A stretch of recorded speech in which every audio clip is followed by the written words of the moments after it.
Good evening, everyone. It's time for the Midnight Ride with Grayman Prepping. And how's everybody doing out there? Oh, and I forgot to change my backdrop here. Hey, well, it's Christmas time. What the heck? I'll let it stay. That's sorry, it's too bright for me. I got to put something else up there. It is too bright looking at the screen. All right, what am I going to put up there? There we go. We'll put up the witch's cauldron with the brews and stuff for the winter solstice, which was yesterday, I think. I have to check. It was either yesterday or it's today, or it was late last night, early this morning for the winter solstice.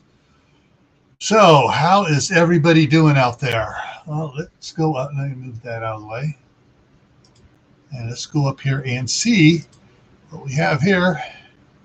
And we have comments. And the first one in was Ron Netzel, the Green Wizard, which I kind of fit. Yeah, he got wizardry magic stuff here. He's got his book, The Green Wizard's Guide.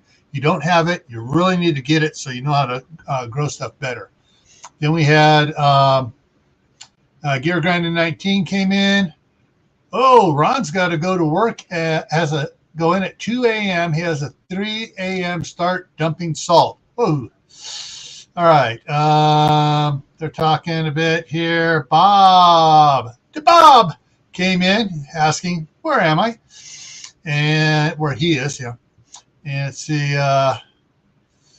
And like Gear says, somebody somewhere warm and sunny laughing at us. Yeah, that would be Glenn down in Florida. Let's see who else comes in here. Tibor's in the house. And then we have Wolf's Den Outdoors official. Hey.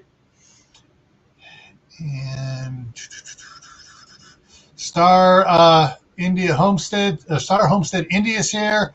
And Lewis, it's the Marshmallow Man is here.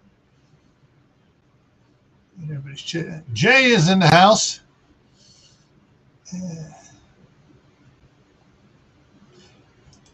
Yeah, you're right. Way too cold to take the horse out for a ride. So we're going to have to saddle up, a polar bear or saddle up a good Ford F-650. And it's CB at Huga Homestead. It's 9 degrees and dropping fast. It's supposed to bottom out at -9. Well, I've been posting some videos here. I just posted one about a half hour ago here, a short on Grayman Prepping. I have a brand new toy here, guys. It's my thermal, infrared thermal thing, and it's my chest and all the different thermometers in the house. Everything seems to be spot on. I go outside, I aim it at the back door. It's about 62 up high. Down low, it's like 58, 57 at the bottom of the door. Because, warm air rises into the laundry room, so it's warmer up on top. I go outside, measure the outside, and it's a bunch colder. And then I measured over by the thermometer, and it's like -13, 14 by the thermometer on the wall, which says it's -5. And then I go step out of that little cage I build out of all those IBC totes that keep the back door warm and all the snow off it, and I step out around and I shoot it out at the trash can. 23 degrees on the far side of the trash can where the wind's blowing by, chilling the trash can down. All right, let's see where we're going here. Everybody's talking. And I think I caught up now. Tibor says -3 in Ohio by 7 a.m. I hope it warms up to -3 here. Man. All those numbers I've been putting out over the last several days, taking pictures of the thermometer. If I had this then, I bet the temperatures would have been a lot lower. Oh, man. All right, so let me get something up here ready to go here. And yeah, I see that. People commenting on the -23 degrees. That someone's commenting on that right now. Got 2 comments. One from Cash Cab. He says it's -5 in Arkansas. And Uncle Al's there in California is going to, yep, as Uncle Al's putting on his wool socks down there in Valselia as the cold air is coming over the Sierra Madres down at him. And so let's go drop on down and check out the news here. This is interesting. What I've been looking at the news here, not one article in California that I was finding on my news feeds mentions anything about the polar vortex, because hey, guess what? That doesn't meet the narrative of, gotta say this right, worldwide temperature increases.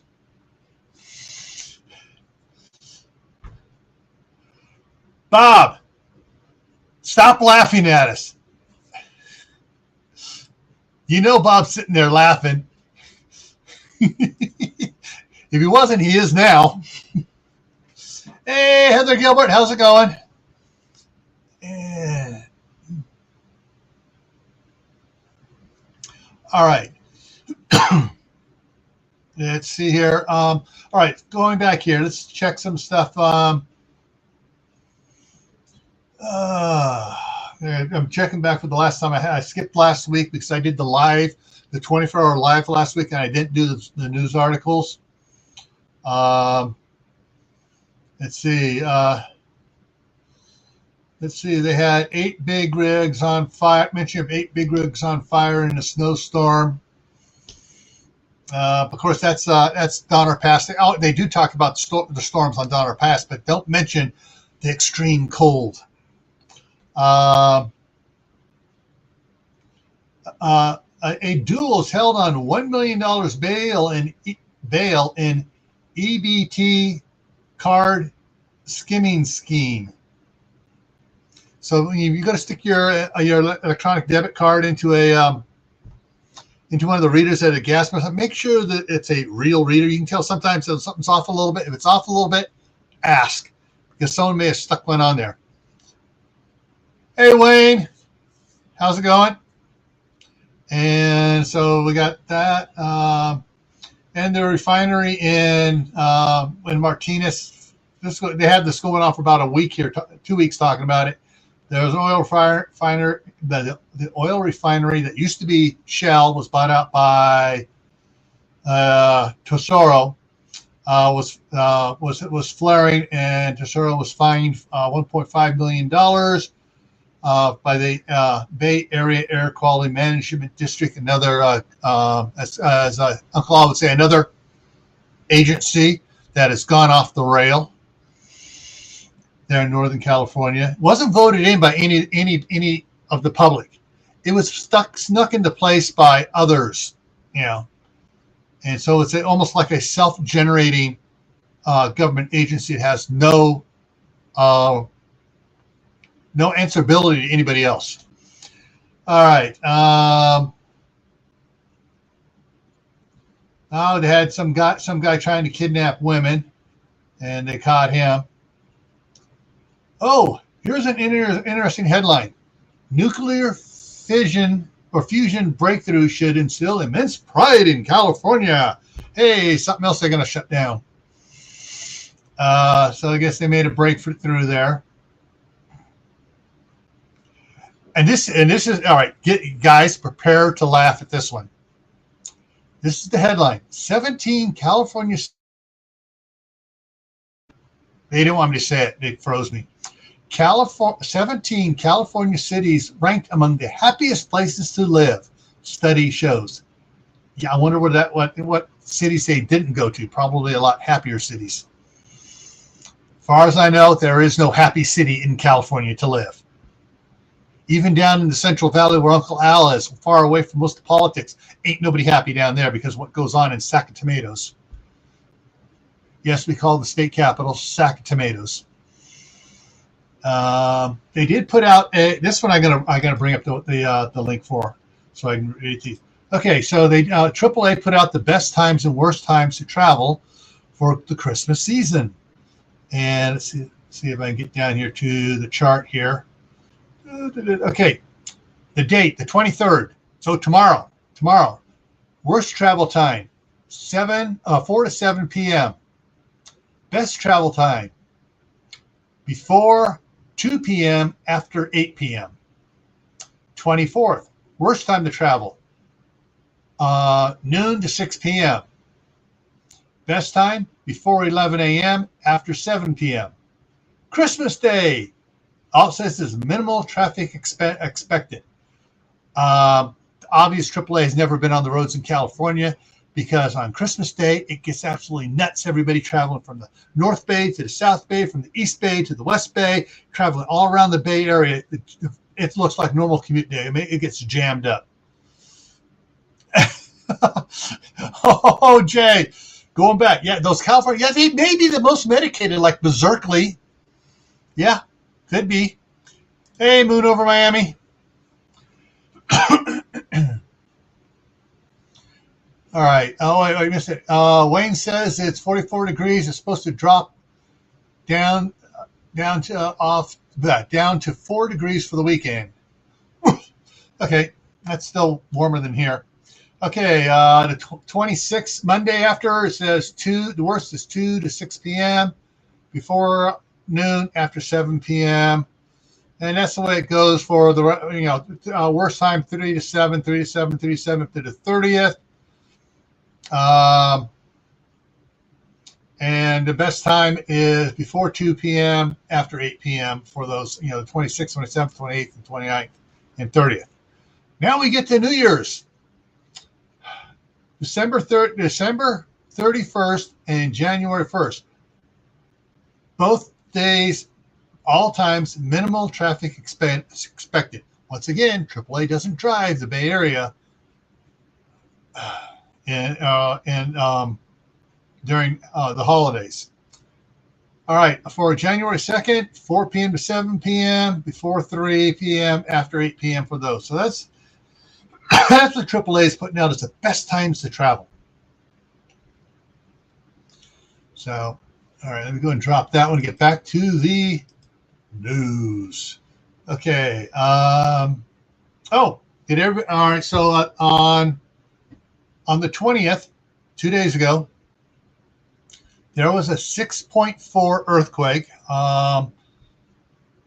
2 people dead so far, 4 serious injured, and about 10 others minor injuries. Right off the coast. And doing the measurements and stuff, it was 9 miles off the coast. That ain't squat for a 6.4. 9 miles is, you're practically on the epicenter, and the markings on it was showing that too. And so, it was felt all the way over into Reno and Carson City, Nevada, down to Monterey, Santa Cruz, down to Monterey. It was felt all over the San Francisco Bay Area. It wasn't felt hard there. There was just a minor shaking from it down in those outlying areas, just like what was that type thing. Let's see. Scott Peterson, if everyone knows who Scott Peterson is, was denied a new trial by a Bay Area judge. And they're saying there's problems with jury selection, but of course, a judge will also, wait a minute, he's a conservative. Nope, no new trial. Even though he's a jerk and an idiot. And then yesterday, the San Francisco East Bay had a 3.1 earthquake, which really made everybody's fannies pucker up after the 6.4 the day before. So, is it happening here? Are we going to get it? So, yeah. And that brings me up to all the news that I have saved that is newsworthy to talk about. And CB wants to go out and make snow angels on Christmas. Well, theoretically, we may not have any snow here on the drive, new snow to make snow. We got plenty on the grass, but like where I've been cleaning the driveway off, I should not get any new snow. So I ain't going to go out there and make snow angels with you. All righty. So, Bob, I sent you an email with the link in it if you want to come up. Ron, if you're still in here, say hi, and I'll drop the link for Ron. Most of the others have access to Courtney's mod chat. I dropped the link over there, and I also dropped it into the group chat. And Jay's saying, calling for -5 at midnight, have water dribbling hot and cold from all my faucets. Kitchen to bathroom water pipes run across my ceiling. Ooh, rather deal with high gas and water bill. Yeah. Well, if a pipe breaks, you're going to be dealing with a big water bill and other bills as well. So, yeah.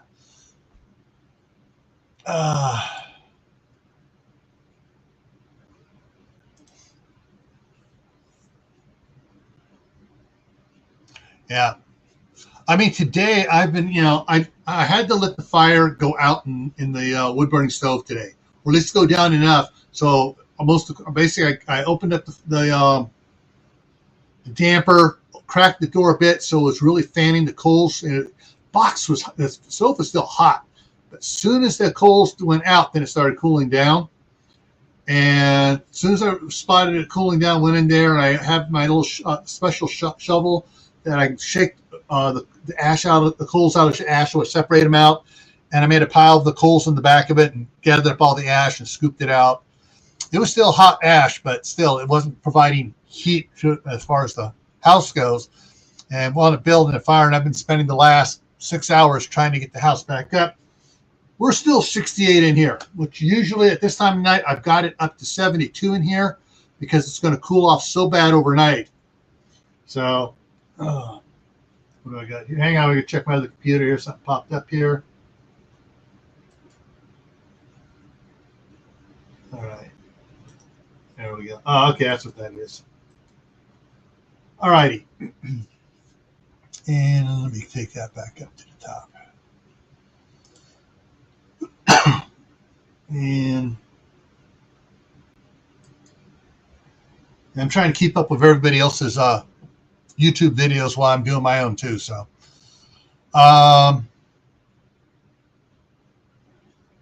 colder than Wednesday. I've always been white skinned because I've been wearing gloves outside so my hands don't get tanned.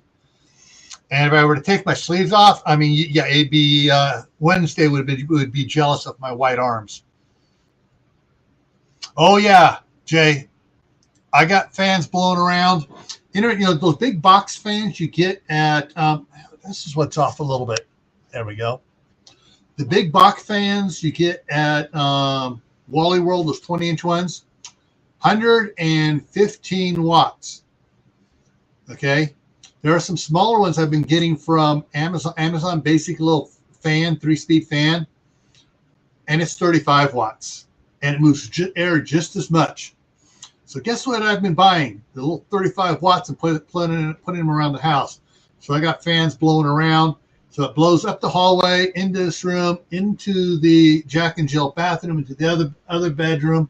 And I got the fans down low, blowing the cold air back down towards the living room to be heated up. So, yeah, I'm circulating stuff around. So, all right, what'd Jay say? Okay. There was...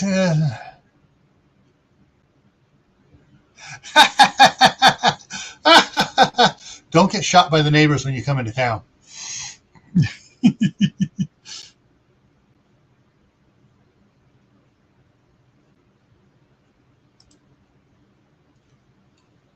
Yeah, Moon, I remember the Loma Prieta earthquake very well. Yeah, I was had a lot of dealings with that one. All right, so let's see. I'm just checking everything, making sure everything. So I already talked about this. Oh, what temperature is my monitor? My monitor is 77 degrees because it's giving off heat a little bit, so the monitor is warm. Someone else's got to play someone else's video over here. Hang on here. Yeah, I'm trying to keep up on everybody's videos so they all get their watch time and stuff. Try to help them make it to 1,000. All right. Oh yeah. And what's bad is the temperatures we're getting now. Generally, you don't get sub-zero temperatures until January 15th through April 1st or so. And we were getting sub-zero temperatures back in October. That's when I first had to start firing up the wood burning stove. We weren't getting any snow on the roof yet, but I had to fire up the wood burning stove. I mean, we weren't getting stove that was sticking on the roof, so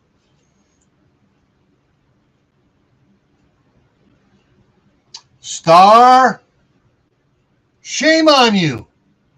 All the women are going to go beat up on you now, Star. All right. Let me go ahead and. All right. So I got to word this just right here, guys. I'm going to drop the link here.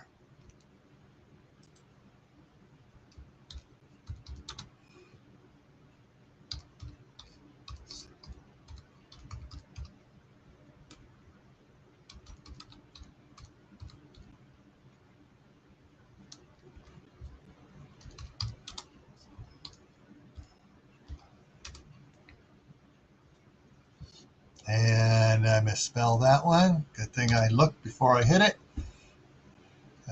Fat fingers. I hit the button right next to the key right next to it.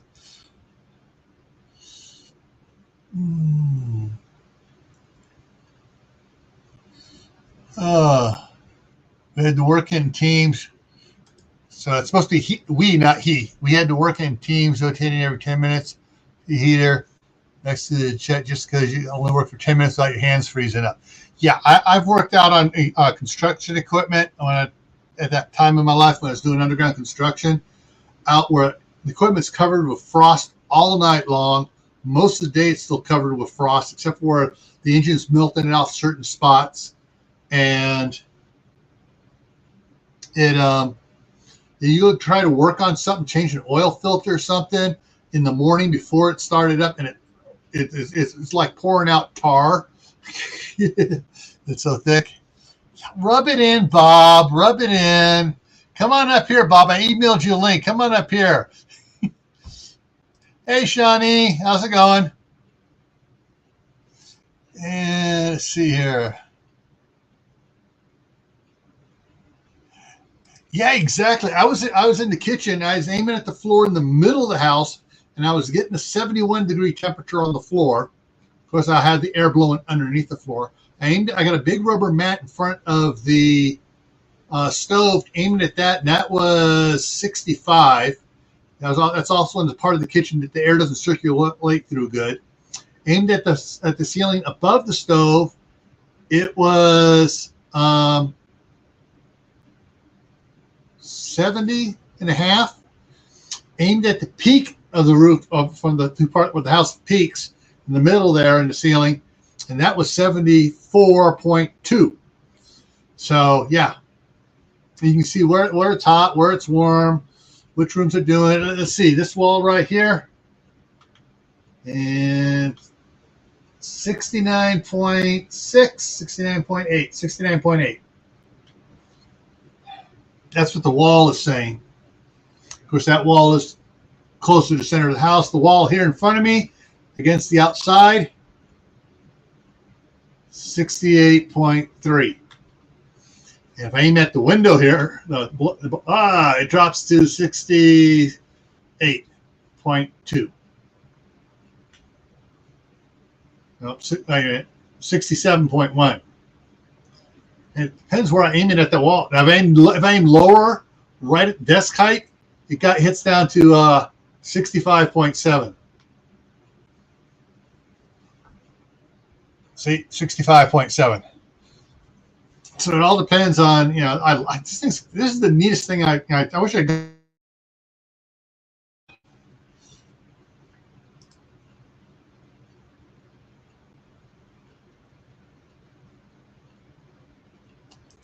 Oh man.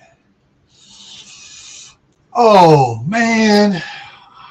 I wonder if his fingernails started hurting bad enough there. Hey, Texas Views. How's it going? with Chuck C. All right. Hey, Chuck. Zombie Proper's in the house. Woohoo! Doris Artman is here. All right. We got a few coming in here. Scan Family's here. Oh, they must be either coming over from someplace or just finally got the notification.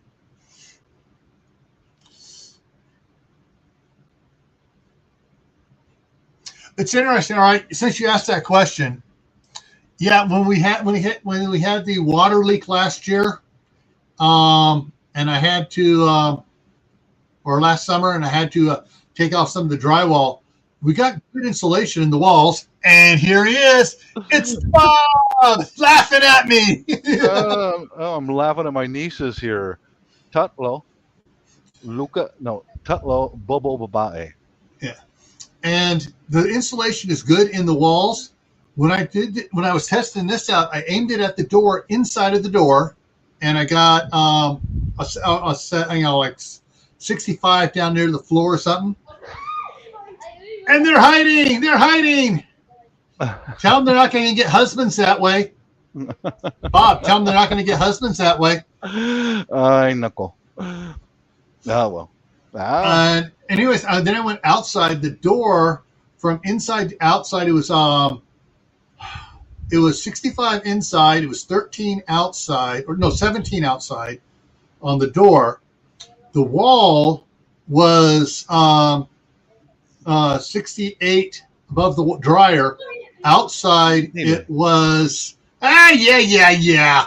Well, I see that. Bob's rubbing it in on the rest of us here. On the outside, it was 13 on the wall. So the wall outside, the metal on the wall was cold, and there wasn't as much heat coming through the wall as it was through that foam insulated door. So, but as far as the roof goes, it's kind of hard to tell because all the heat goes up there, and the inner layer of the roof heats up. But I don't know what it's doing outside because there's still some snow sitting on top. So, snow? Where? Where's on the snow? On your shoulders. On your shoulders. No, there's no snow here. No, there's a jungle right out there. That's jungle. That's Filipino jungle right out there. See, look at that. Look at that. Banana trees, papaya, mango, all that. Yeah, right there. Oh. Mm-hmm. Oh, Scan Family. Okay, got power back for the second time in less than 24 hours. Lost power at 1 a.m. It's so cold. After 60 mile an hour winds ripped through here. Minus 30. That's not minus. Is that minus 30 regular or minus 30 wind chill?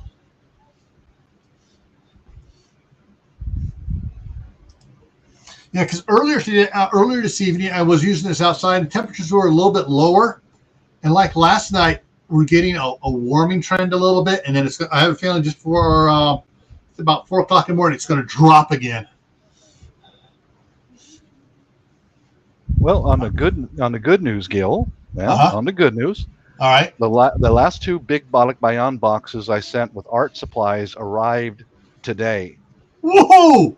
And that's what my nieces are doing right across the table from me, and they went right to work making jewelry right away. Boom. Cool. Yeah. Let's see. I can show it on the webcam. Dilan just made these today, making little bracelets. She just made those today.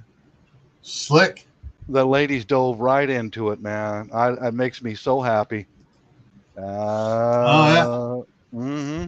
There we go. Tell them they need to show their faces while they're working, so you can show them all the American guys over here that want a nice Filipina wife.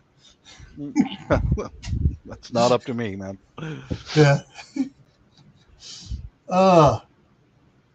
Okay, he says -4 regular wind chill. Yeah, fluctuating between 30 and 40. Yeah, that wind is just absolutely ugly. Fortunately, we didn't get any power blips here yesterday and the day before when the wind was blowing. I was expecting it, but I have my computers on an uninterrupted power supply, and then I have my Kodiak here that I can plug that into if I need to keep it going until power comes back on again. If both those start getting low, then I just run the extension cord in from the generator and charge these both back up in about an hour. That's our house in Seattle. There's only a little bit of frost there. Yeah. Looks like the storm missed us in Seattle. Yeah. Start tomorrow. My wife just said it's supposed to start in Seattle tomorrow. Yeah. Early morning. Oh. Sorry to hear about that, you guys, but well. Yeah. CB says marriage after college. After college. Exactly. Exactly. After they get done with their university, then they can go dating. That's the way they do it here, right? Yeah. After university, then you can go dating. Go look. Yes. Yes. No boys till you graduate. Voila. No boys. Dile. No boys. No. No. Don't argue with me. I'm a foot taller and 150 pounds heavier than you are, so you better watch it, Missy. I got big muscles. Watch it. Oh. Okay. Now, Scan fan listed over 40,000 without power overnight. Whoa. Freezing rain, then snow, then came the wind, snapped the lines. Yep. Tibor says it's just starting in Washington and Oregon right now. Oh, is it, Tibor? Okay. Yeah. Is it is all this coming out of Canada, or coming off the Pacific, or farther north in Canada? It coming up over the there. pole. Yeah, from the loop coming across Siberia. It usually just circles up there. It's coming and hits this little hot spot over the one side and just comes right on down on us. Watch those Marshmallow Man. Watch that Canadians. Watch those Canadians. It's coming from Canada. Watch it. Watch it. Jay says there's an exception for your nieces. They can date a guy if he's a multi-millionaire already. Then they can date him without going to college. Good luck. Yeah. Yeah. If you can get that past her bodybuilder dad. Well, if this multi-millionaire says, here's a couple million for you. Well, they're real strict about education here. Very strict. Yeah. Star can tell you about that. The same way in India too. Mm-hmm. Yeah. CD says, after college, marry the millionaire. That's right. Exactly. After college, then you can marry a millionaire. What do you think? Oh, that got a smile on her face. She looked up and smiled. Millionaire, yeah. Hey, WD's in the house. Oh, wow. Holy crap. Everybody, put in your prayers tonight for Don, WD Glock and Roll over there. He and his wife put out a video. They were trying to get as much wood as they could brought up to the house and stuff. And they're getting a freezing rain right now on them. Good news. They still have power. He's got his generator ready to go. He's got everything set up though, but yeah.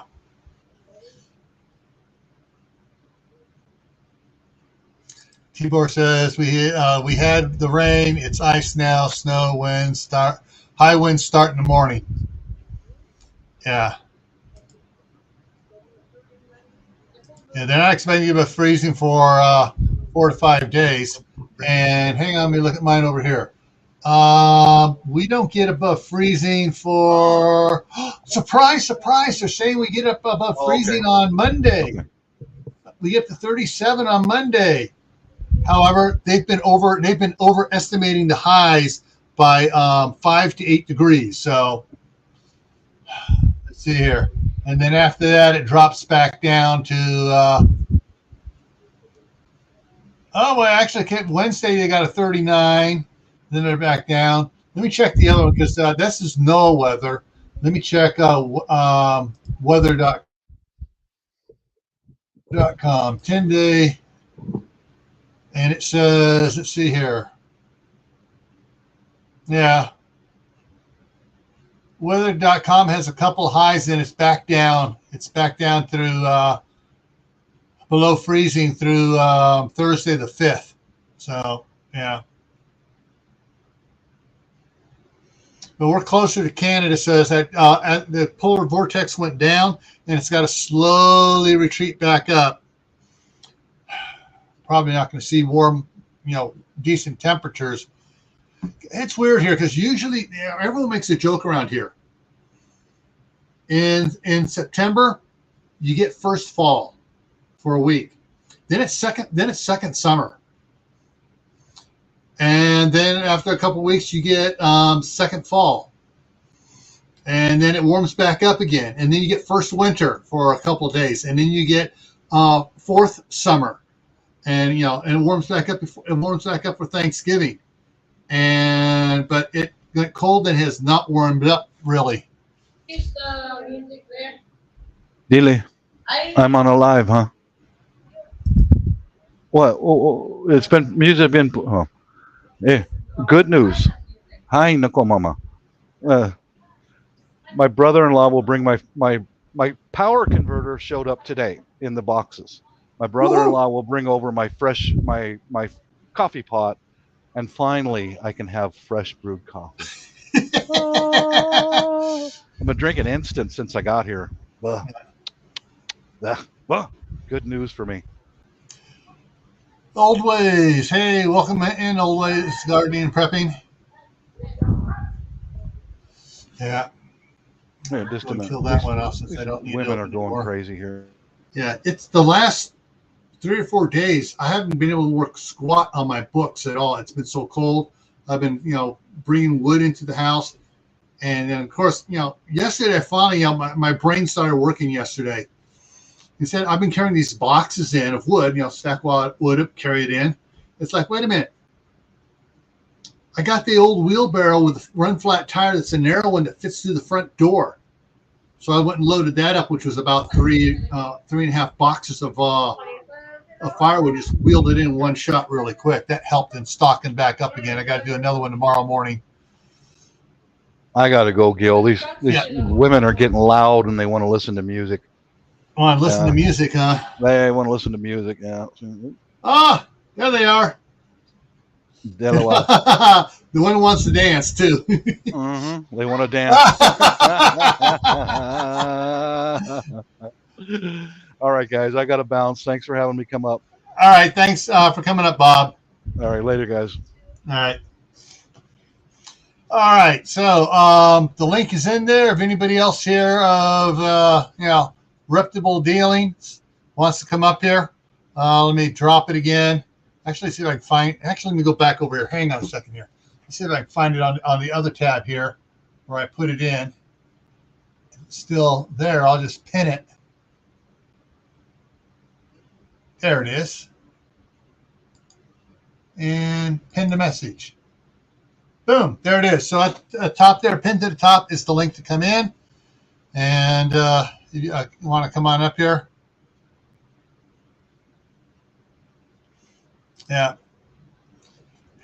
However, when my wife saw, I found the cheapest wood around, or not cheapest. I found the lowest price without getting garbage wood around. And my wife says, "You spent a bunch on wood." I go, "That's the prices went up. It was like $25 more a cord than it was last year." So everything went up. And I showed her some of the postings for some of the others that were twice as much as what I paid. She goes, "Dang, we're gonna have to get a gas furnace in there." I go, "Yeah."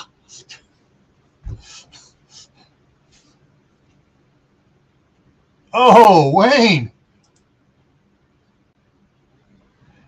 And let me guess, Wayne, you don't have a tag or enough freezer space to put it in there. And Bob says tomorrow's video will be foreigner Christmas carolings for coins. Okay.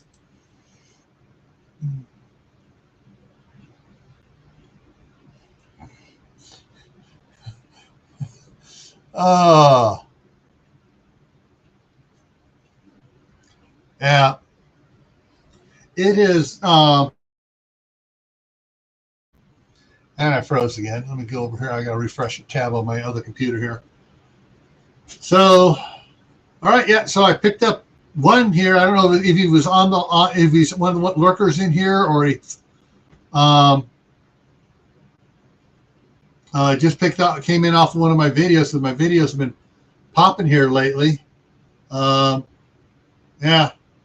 got some of my shorts are making good hits. So now only need to get 18 more to hit 1,000. And let me see here.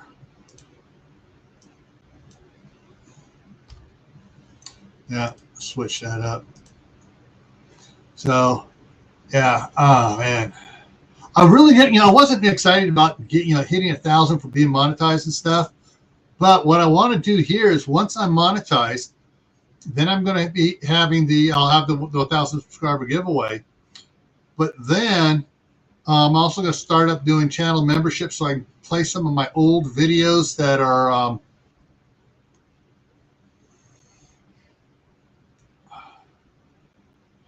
they were done at like emergency preparedness fairs and stuff where I'm teaching people and stuff. I have some videos. I don't want to put them out normally.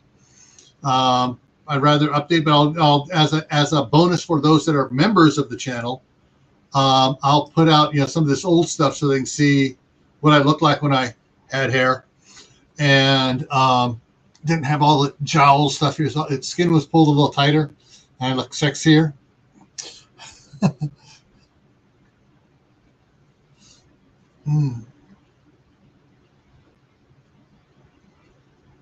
And oh yeah, and I forgot to ask my daughter about the rabbits that were outside. Dang it! But yeah, it's been rather interesting out there. It's beer o'clock for the Marshmallow Man. Yeah, there's some interesting stuff. Now I went and ordered. For those of you I don't know followed what I was doing here with the water valves for the yard hydrant and stuff out there with the big 3-foot tank, pipe that I turned into a tank and dropped into the ground and did stuff on, so I could shut off water easier and run water out to the yard hydrants. So I have water out there that's below frost line. I have two 50 watt ceramic heat lamps in there and a 75 watt grow lamp I stuck down in there that's aimed away from all the pipes and stuff, aimed at the rocks to heat up the rock and everything in the bottom. Well, I ordered some 80 watt ceramic ones. They sent me 100. I can still use them, but I was going to put the one where it comes on a timer. So it come on at 10 o'clock in the evening here, my mountain time, and off at 7 o'clock in the morning. Because that's our low time frame for electricity on the meter rate here. And yeah, it's only 20 watts more, but 20 watts times 8 hours every day adds up a bit. And that's why I wanted to put something that would keep it warm enough so that the others wouldn't come on. And that should still work for that. But because I did some calculating and stuff and figuring, and I figured an 80 watt bulb in there doing that would keep the other two, which are on a thermostat setting. So because if it gets down below 38, they come on. Well, I wanted to keep it warm enough in there where they wouldn't come on unless it's like during the daytime. We get sub-zero weather during the daytime, and then they would come on, heat it up enough, and then turn off again. But what do we got here? All right, so talking deer season there.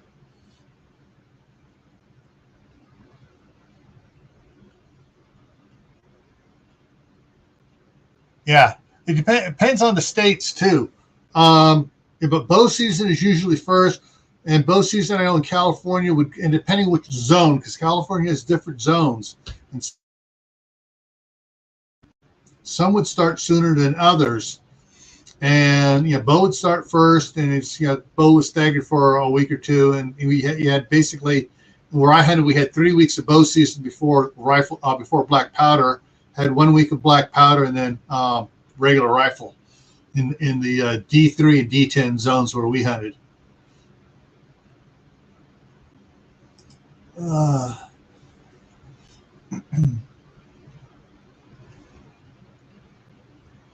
Yeah, and there like says different deer season in different months.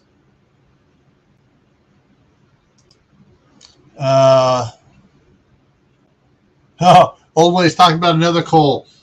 The idiots are going to be cold as well. There was an idiot on an inch of ice on the back road riding his gas-powered bicycle a while ago. Caught it on video. Did you catch him falling down? Or was he super lucky and just stayed upright?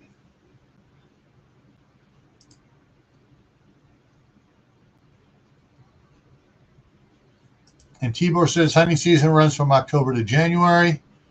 In California, where I hunted, bow season started around the 15th. Some years from some areas, other September. Other areas it started September 1st, and the D3 started September 1st, and then rifle started, the weekend of around my birthday, around the 26th or so, and because we'd always go up there.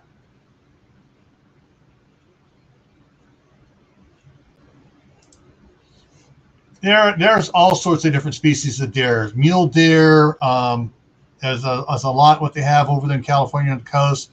And you get to the bigger ones inside, but yeah, there's different ones.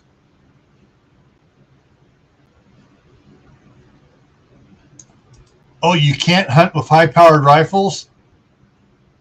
Oh, wow. California, they don't want you hunting deer with a shotgun. They want you using a high-powered rifle, so when you hit it, you take it down.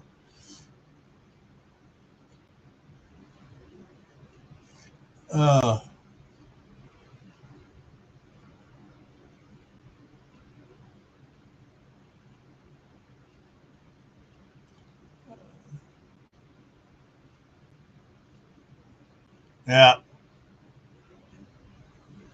All right. Oh, so he didn't fall over, but he was spinning his tire trying to get track.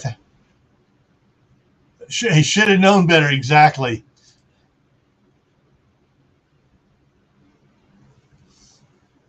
All right.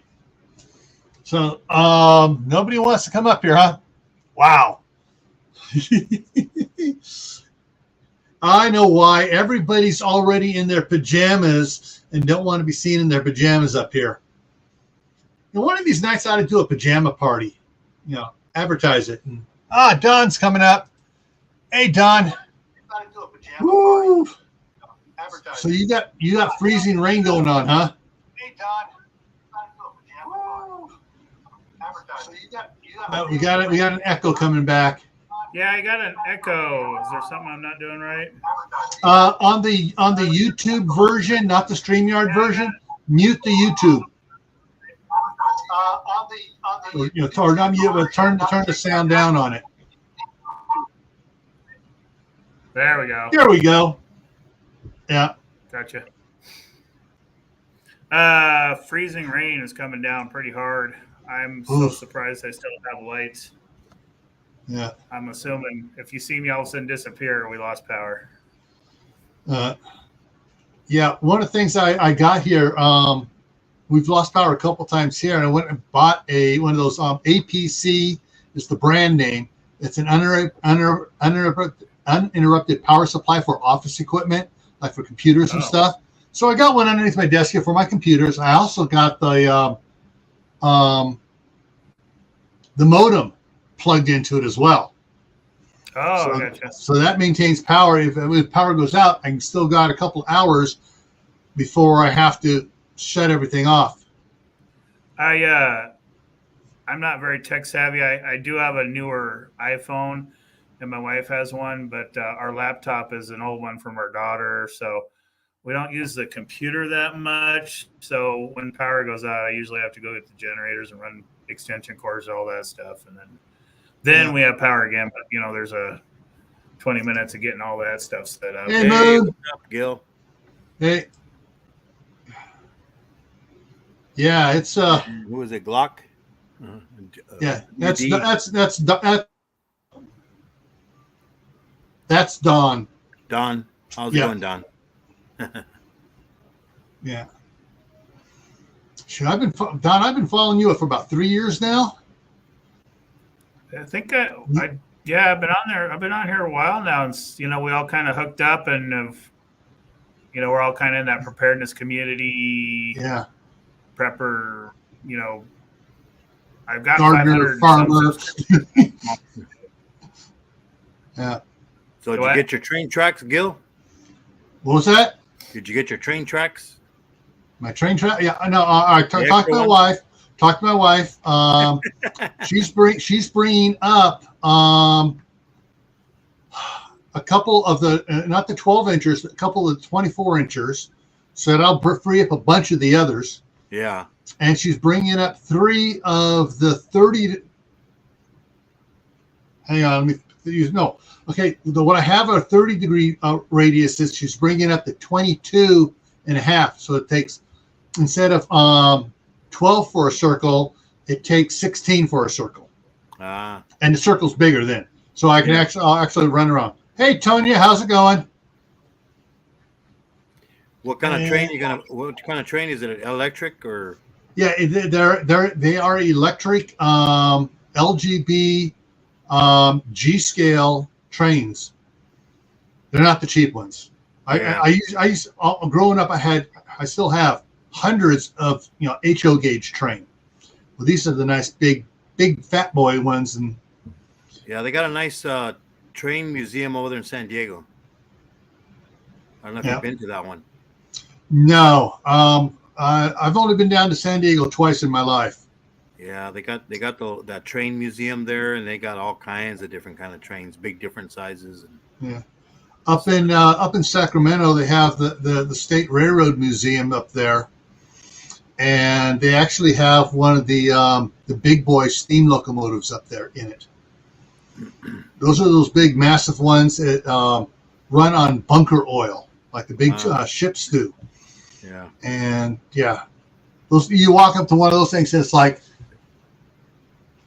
dang, how did those things fit in the tunnels with that much clearance? Oh yeah.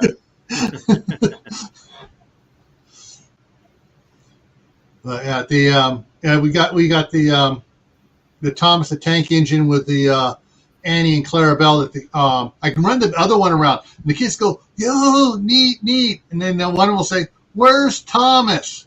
And instantly they hate the other steam engine. They want Thomas out there. Hey, Star, what's up? Oh, what they say? Scan Family says, but yeah, I've got one of those. Hang on, I'm going to do earthquake time. Oh no! Oh no! Oh, you can barely hang on. Move that camera. There's my backup heater for the room here. I got the Mr. Heater right there, and I got a bunch of the small ones up there, and then I have the filter for it and the hose, so I can hook it up to one of the 20-pound bottles if I need to, or even one of the 30 pounds. Which I may need to go buy a couple more of those here just in case. Because as cold as it is, I'm going through a lot more firewood than I planned on. Yeah, it's getting rough for some people. Do you keep it going at night too? I stoke it up at night, get a good hot flaming one going, and then I shut everything down. I usually have a pile of coals about that thick in the morning, still going.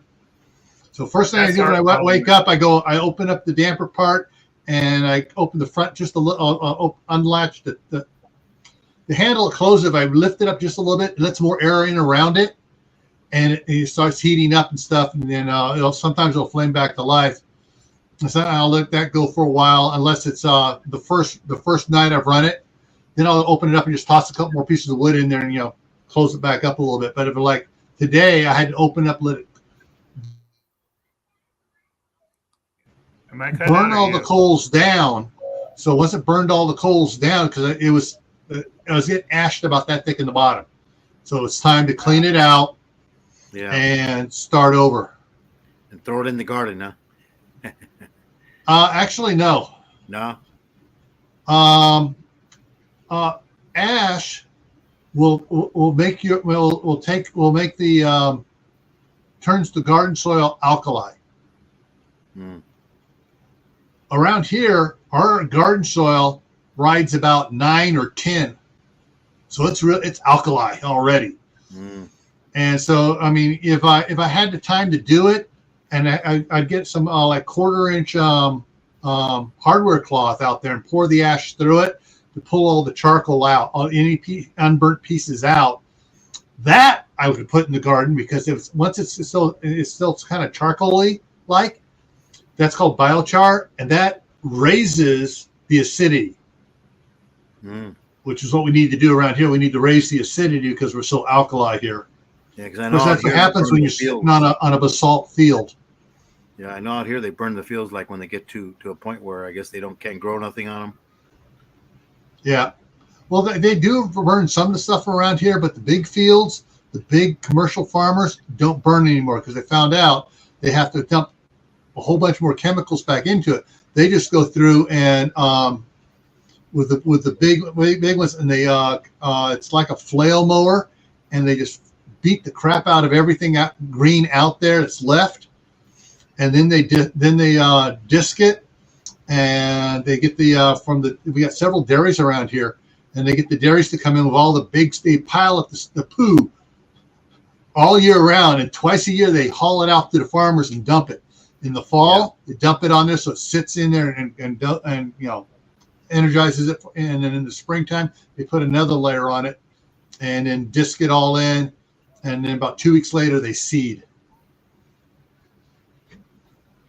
It's more and more people are getting smart around here and not start planting the cottonwood trees. They're starting to go with the pines and the firs, because they're realizing, hey, when pine needles hit the ground, it makes it very acidic.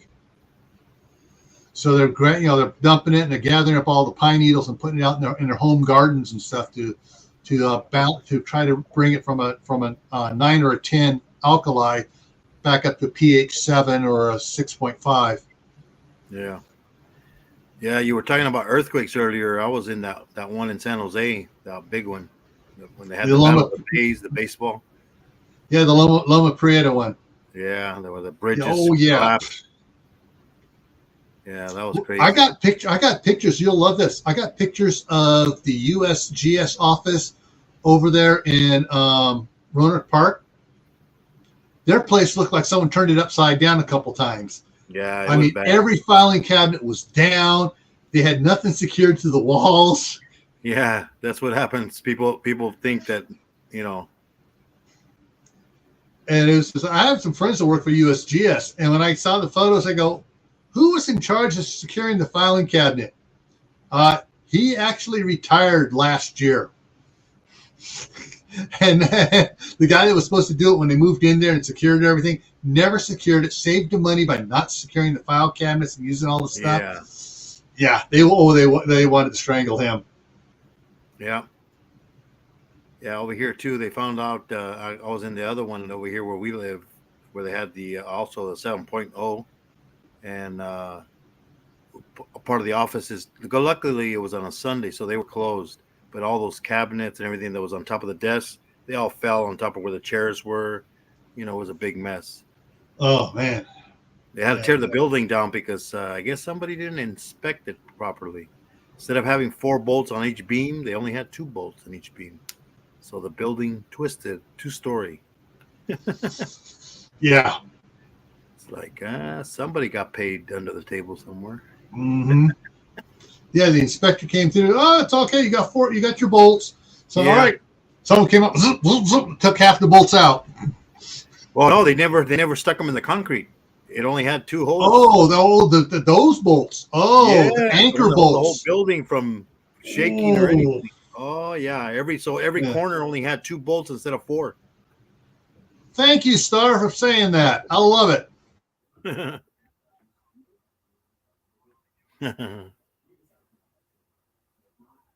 Yeah. Oh. Yeah, and I mean, The University of Idaho. Which one? Which one, Star? Is it are you going to, is it BYU Idaho? Or is it the actual University of Idaho? Oh, online classes. So it's BYU up here in Rexburg. That's right. Yeah. Yeah. Yeah, my daughter and my son-in-law graduated from BYU Idaho. Yeah. Oh man. Yeah, the going back to that the earthquake, on the Loma Prieta earthquake, my brother was the superintendent at Mountain Cascade Construction, and they do underground pipeline and stuff. And so they had a big ditch going across the middle of a field. There's nothing on the field. I mean, you're talking like about 30, 40 acres. And they're going across, getting ready for housing development. They're putting in the sewer and the storm drain and the water lines and everything else. And they're digging along, and also and the earthquake kits. And my brother is a real great sense of humor. He's there. Somebody fell out of bed. Keep digging. And one of the laborers is going, goes running and jumps in the ditch. And everybody stopped looking at him like, and it stops. They all walk over to the edge of the ditch. What are you doing down in there? Worst place to go. It was an earthquake. I didn't want a tree to fall on me. And they're all looking around. There ain't a tree on this 40 acre lot here. There ain't a tree nowhere. Oh yeah, people were sleeping outside. It was funny because people were sleeping outside. What you're better off inside of a building.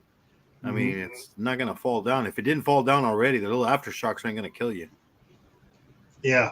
The whole year we had aftershocks. Especially if there's no major crack showing in the building. Yeah.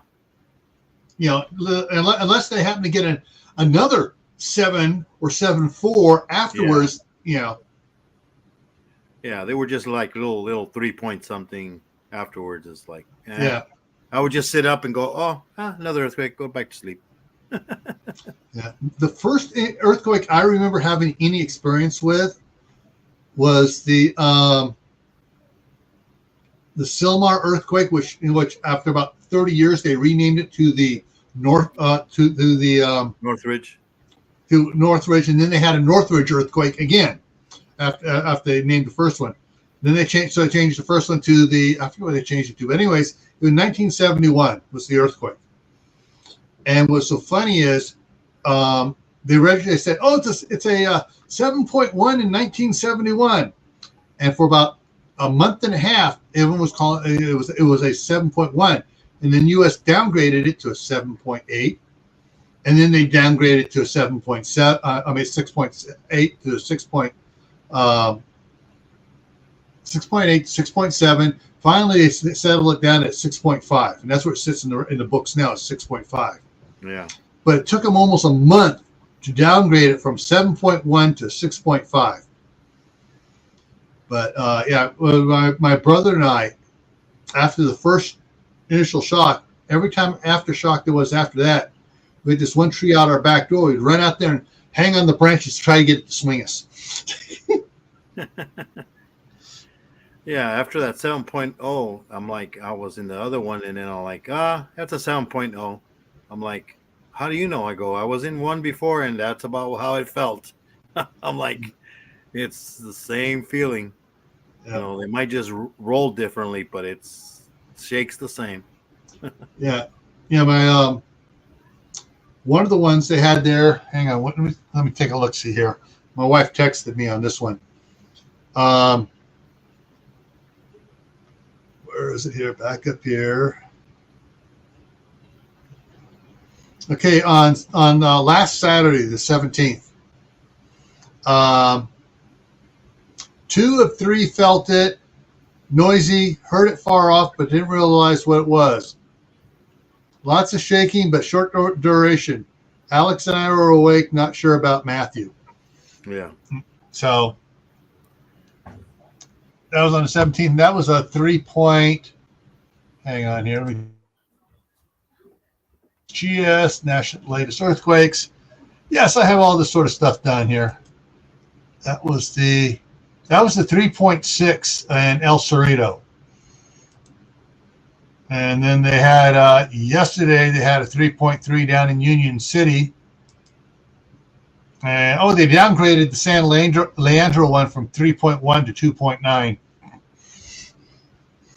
Yeah, so this is the greatest little. If you want to track earthquakes, it's. I'll be right back.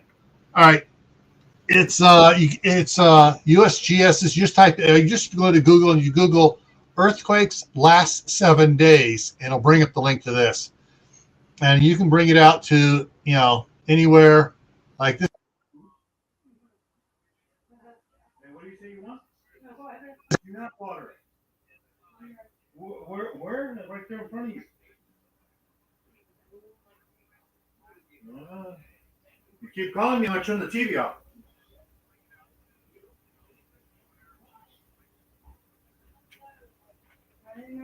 Gil, did you freeze? Yeah, I'm going to be over there in a little bit. I'll be over there in a bit. My camera malfunctioned again. So that there shows the you set it for largest magnitude, and it lists all the ones worldwide for the largest magnitude. And so they put the ones in the U.S. in red to say they're in red if it's above 5. But you can look at the world map and see where all the earthquakes are. And the Ring of Fire is active. So, but 7 days is it keeps it on a 7-day cycle. So, but yeah, it's cool. That's the just earthquakes last 7 days is what you Google that pops up. When I was a kid, I got to watch St. Helens blow its top. That was pretty cool. Yeah. How much ash did you get from that? Just a dusting. They said we were going to be buried, but it went. I think it went east and north, and we were south. And lucky, I was probably 40 air miles from it, sitting on the roof of our house. I was like 13 or whatever. What was it? 1980, I think it was. Yeah.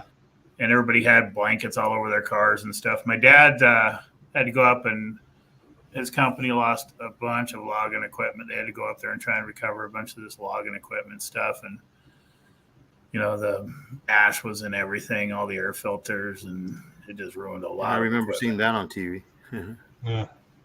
It was cool. I remember we were waiting for it. It was kind of like we knew it was coming, and that who was the old guy that was up there at Spirit Lake who was going to head for the hills. Yeah. Everybody's watching him on the news, and he said, well, I'm going to run to those caves, and those caves were under 100 feet of mud, so turned out to be his grave. Yeah. Yeah. Some people miss him, it's not going to be that bad. He was an old guy, he's probably 80 already and liked to drink, and, he's always on TV with a little. I bet he never even made it to the caves. I doubt it, because that thing went quick and the whole side of the mountain came down. There would be no way you could. Yeah. And it wouldn't matter anyway. They were all gone. The caves are all gone. The whole mountain broke in half and kind of slid down into the rivers and stuff. Well, I heard some people talking about that Yellowstone one that's going to go, that they're afraid it's going to go. It's not. It's not. It would take a major catastrophe to the earth to cause that to pop, because it's the pressure on it it's venting pressure so much, it's not building up. It fluxes so much, and it drops down, and it flexes up, and it drops down, but it's not building up to pop. Mm.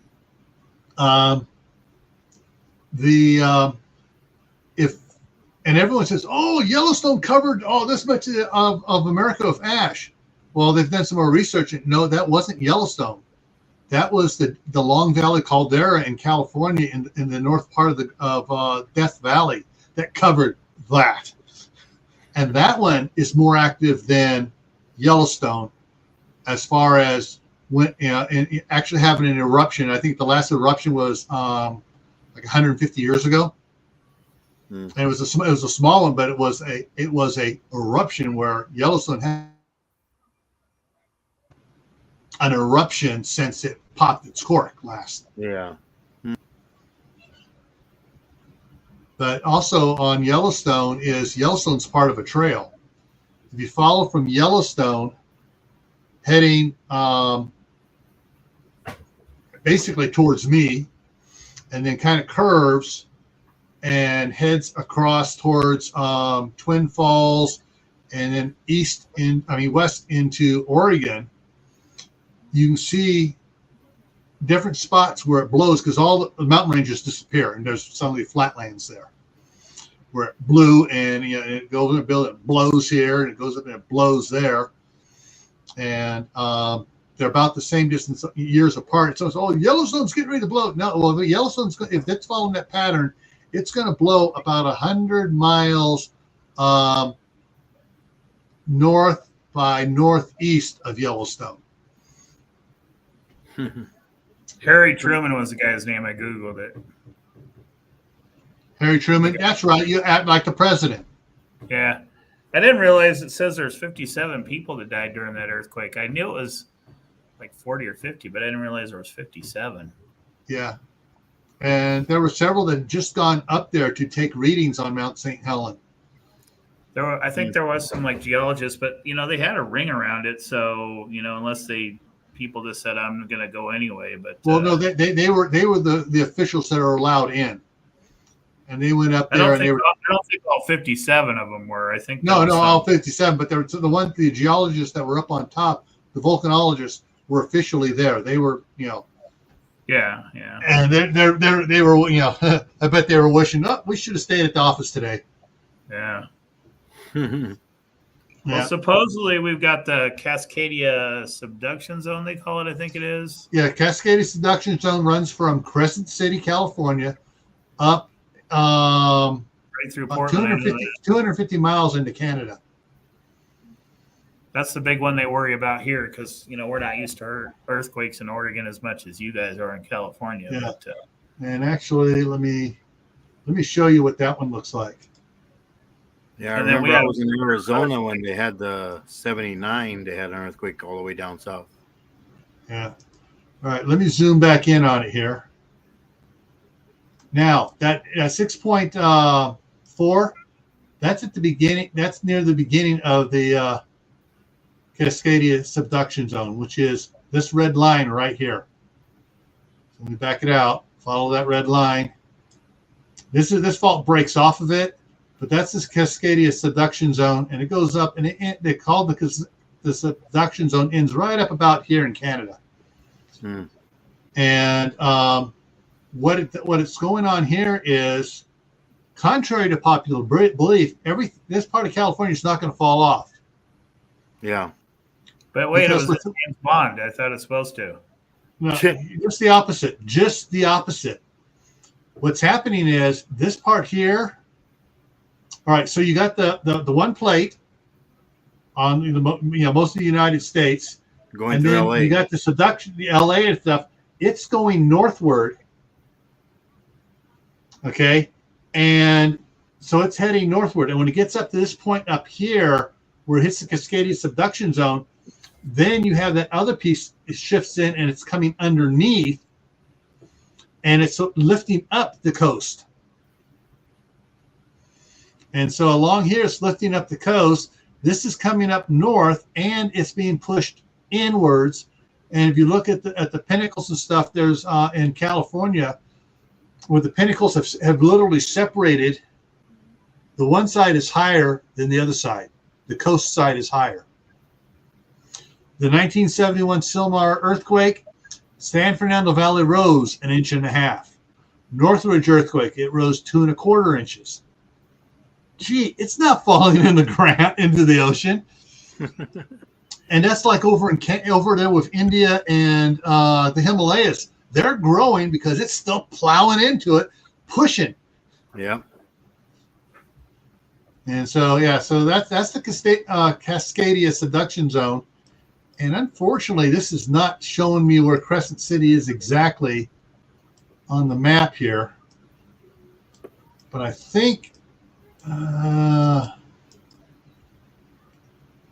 Crescent City's right down around here. But Hey, the one that everyone really needs to worry about is the New Madrid fault. which one's that? The one in New Madrid, I forgot which state it's in. Basically, it's on the Mississippi River. When the New Madrid went in 1781. Oh, shoot. It was actually happened over a period of months of these big earthquakes. The Mississippi flowed northward instead of southward. Oh, I remember hearing about that. And where Tennessee and Kentucky are up against the river, it cut off a portion of one. So the state was already surveyed out, but the river changed. And there's a little bit of that's because it changed to where the river was flowing. But when it rang church bells in Boston and broke windows in Charlotte, North Carolina. The reason why that was so bad is talking about the river, the Mississippi River going the other way instead of out to the ocean. Yeah, the continental plate there on the East Coast isn't fractured like it is along the West Coast because it's sitting there fairly, not being affected by other plates around it. The California and the Pacific plate are rubbing up against each other. And so, like, you look at the San Francisco Bay Area, there's something like 87 fault lines in the San Francisco Bay Area. And so you have all these fault lines. And so you have the San Andreas over here. You have all these other ones going inland. So when it went, it dissipated the energy. So when it got to Sacramento, which wasn't that far away, it felt like just a roar. Yeah. Whereas if it was a solid plate and that happened, it would have knocked a lot of crud in Sacramento down just like it did in Oakland and San Francisco. Yeah. Because, so when the New Madrid went, because of one big solid plate, the whole thing shook at once. There was nothing, no fractures for it to lose energy as it went. Yeah, I remember I was watching the baseball, and they were gonna play in San Francisco, the Giants and the A's. And I had just turned on the TV. I'm like, I was gonna jump in the shower, but I said, nah, I think I'll watch a little bit of the baseball game. Right when I turned it on, and they were barely starting, and all of a sudden, holy crap! I remember Oh, that. Yeah, it was crazy. I'm like, okay, I guess good thing I wasn't in the shower. Yeah, that's always been one of my fears about earthquakes, being naked in the shower when it happens. Yeah, and then we had glass doors, so you don't want to break through those things. Yeah. Now, the 1971 earthquake down in Sylmar, we were in the San Fernando Valley, and let me see if I can bring something up here for you, show you exactly what. Sun.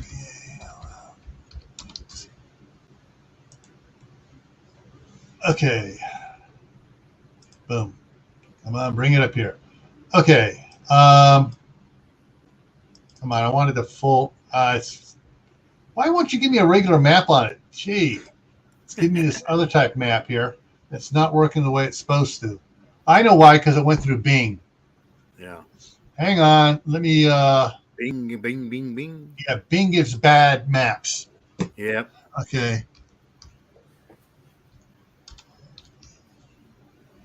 Let's see, there we go. There's the good map. Okay. So, during that one, San Fernando, there, Burbank. Where's the Burbank Airport?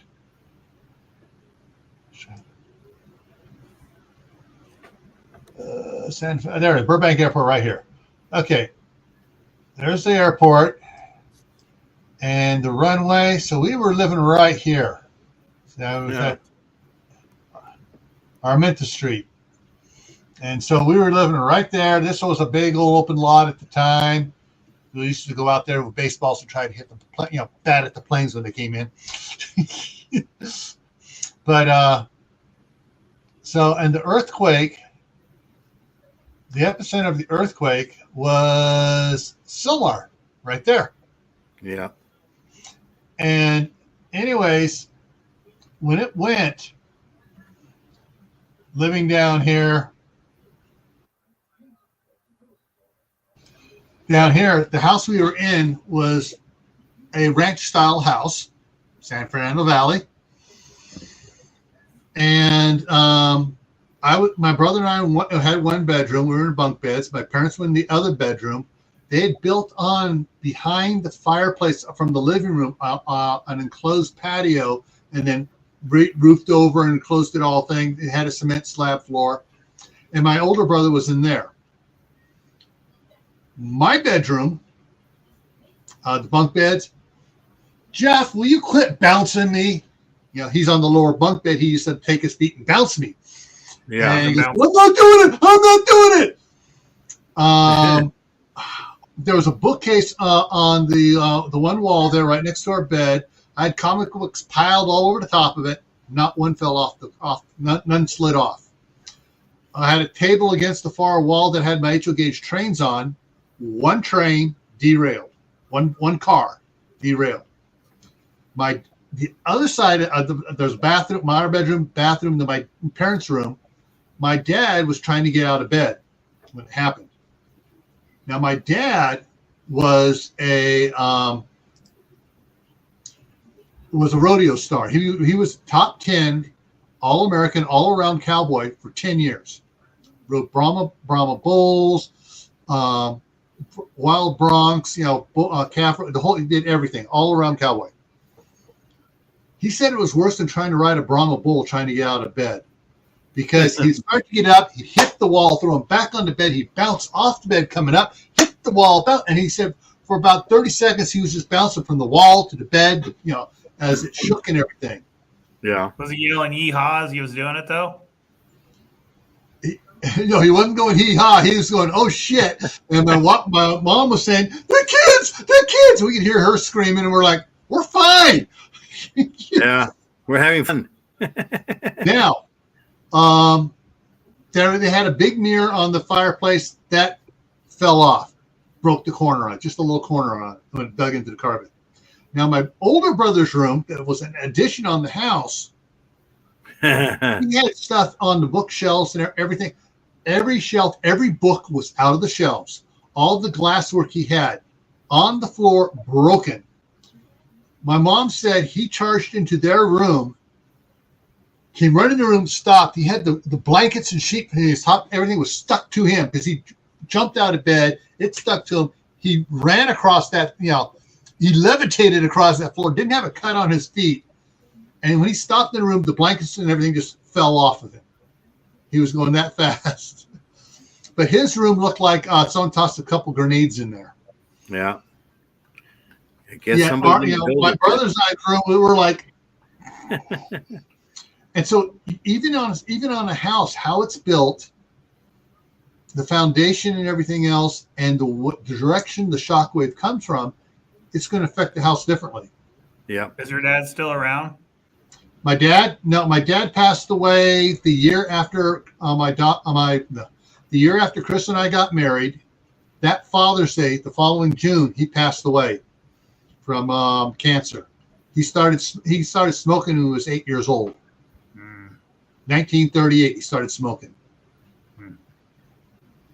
And so he never smoked in front of us. Never. He'd go down into the barn. He'd go out into the garage. He'd go wherever away from us to smoke.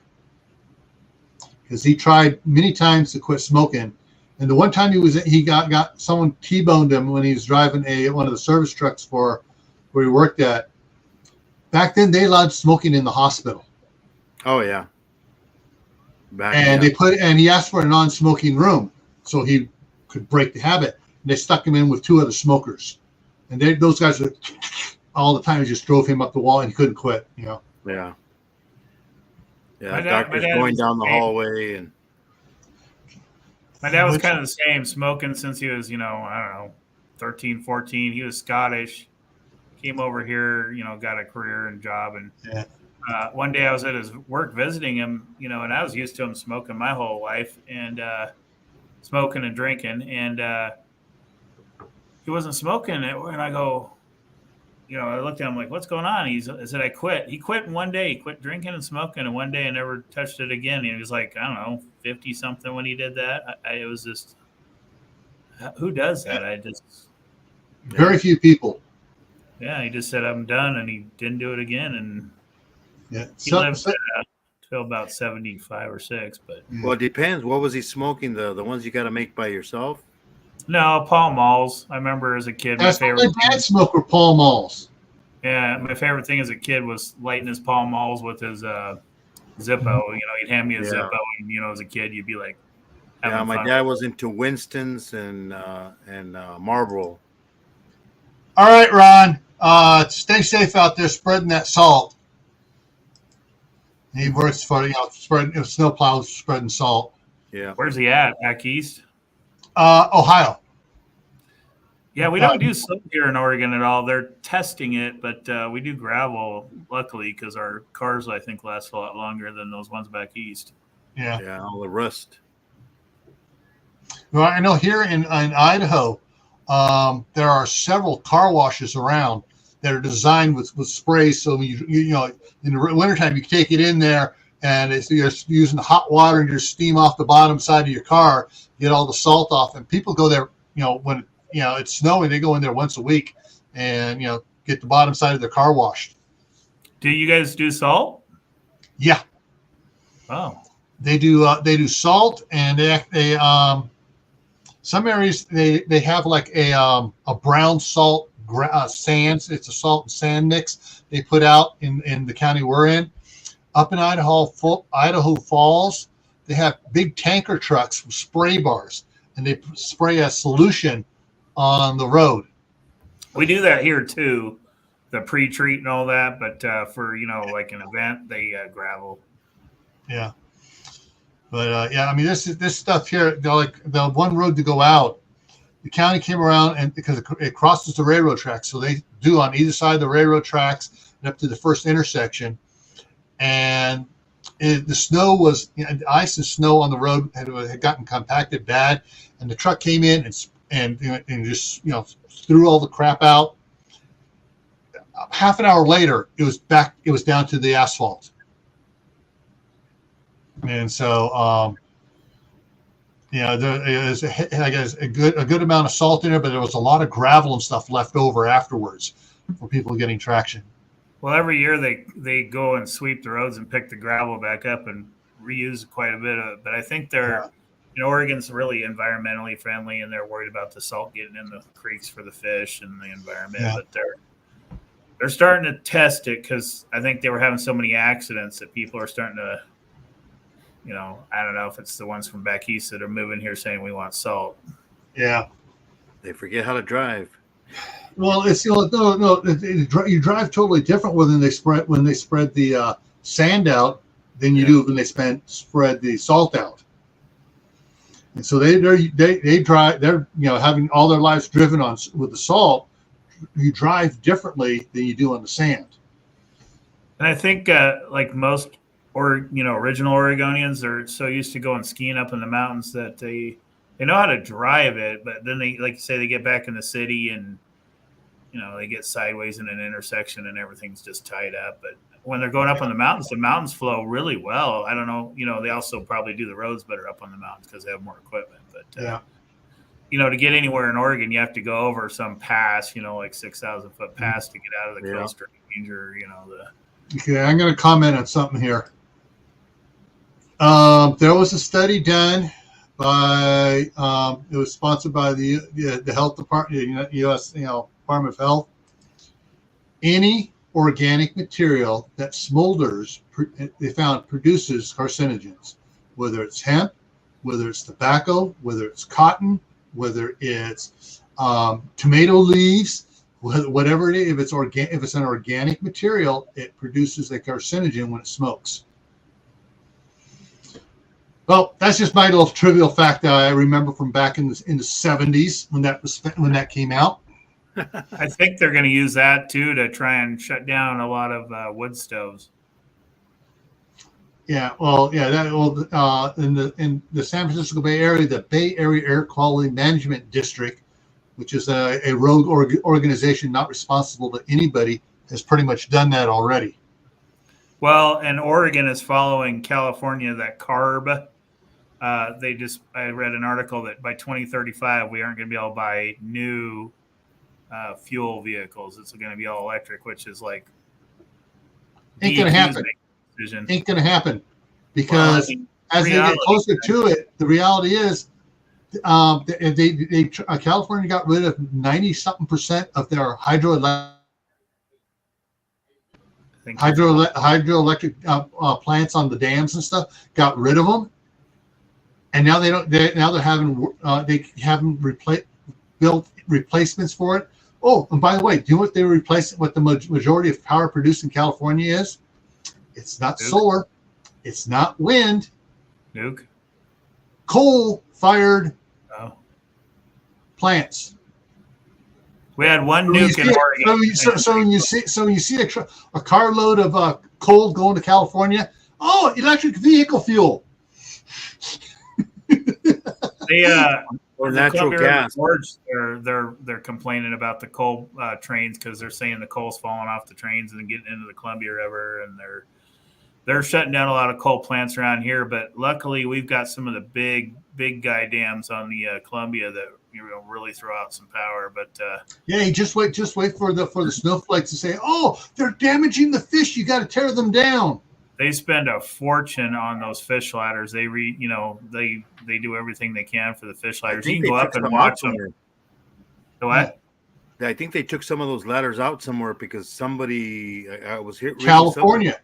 All the ones up in the Sierra Madre, especially like on the Stanislaus, the North Fork of the Stanislaus, the South Fork, and the rivers, they took all those mini dams out. Yeah. Oh, it's harming the fish. It's doing this. There were all right. Before they took them out, there were hundreds of thousands of fish in the river. They took them out. Now there's only thousands of fish. Yeah, because the salmon. They go, all these fish aren't dying. Well, the fish ain't there because you took it out. It was a great ecosystem. Nature will adapt to to what the environment can support.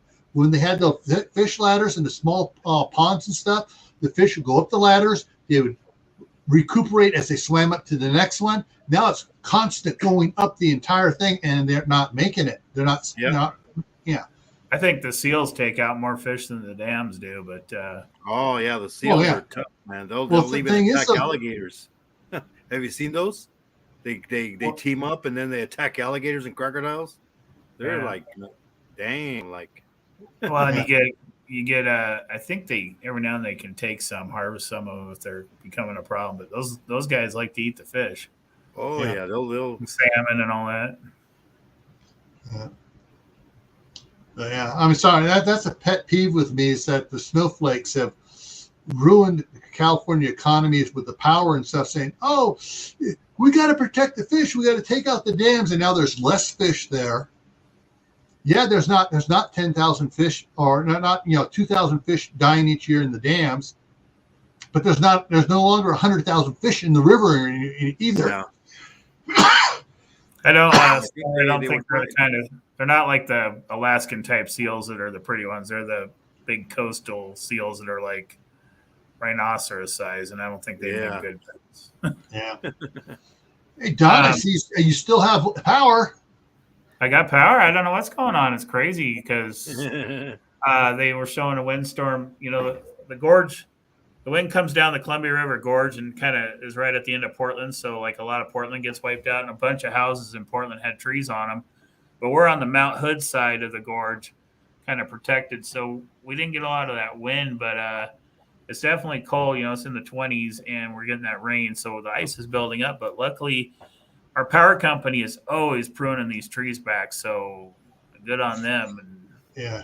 like you say, Yeah. Unlike in California, PG&E was stopped from pruning the trees by the snowflakes, saying, "Oh, you're damaging the ecology. You can't prune the trees." And so what happens? The trees grow bigger, and the wind comes. Oh, you got fires from it. Oh, no, it's PG&E's fault for all these fires. No, it's your fault because you made PG&E stop pruning the trees. Yeah, then knock down power lines.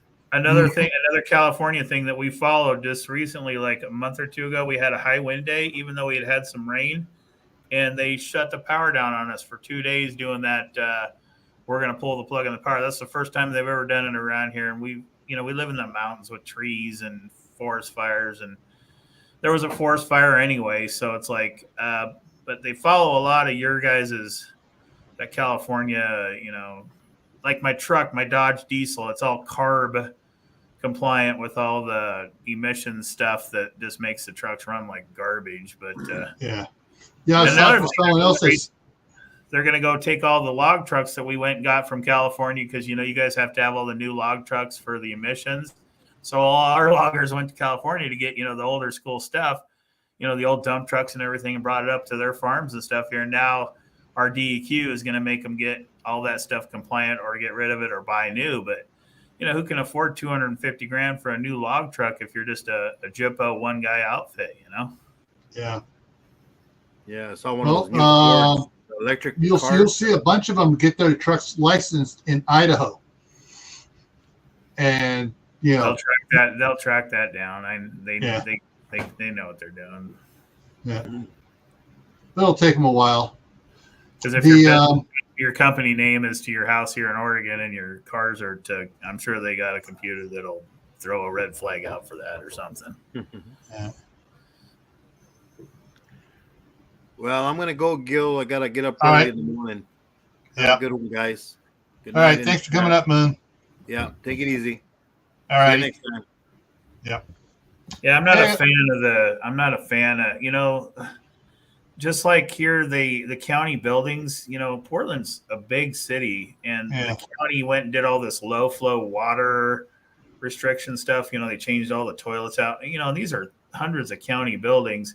Yeah. And so now you got to flush the toilet like 5 times, and they're always having to call plumbers because, they're clogged. But we're in Oregon where it rains 9 months of the year. So water is not an issue for us, but it's been millions to get just to, because they're following whatever somebody else in another part of the country is doing. It's like, leave it alone, Yeah. Old ways. So who gets Prime for only $48 a year? And how do I sign up to get Prime for only $48 a year instead of the $96 I'm having to pay?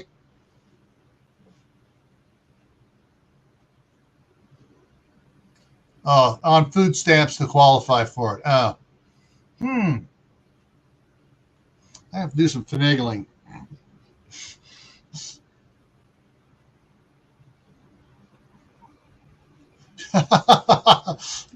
UP, I know exactly what you're talking about. It's like low flow, okay, and then you can't even wash your hands in the sinks. You're like, I was, being a deputy, I always wanted to wash my hands after I touched a guy. So we had, bathrooms at work, and it's just a dribble of water out there, and I'm like, I want to get this guy's, snot and blood off my hands. I don't want just a little dribble. Yeah.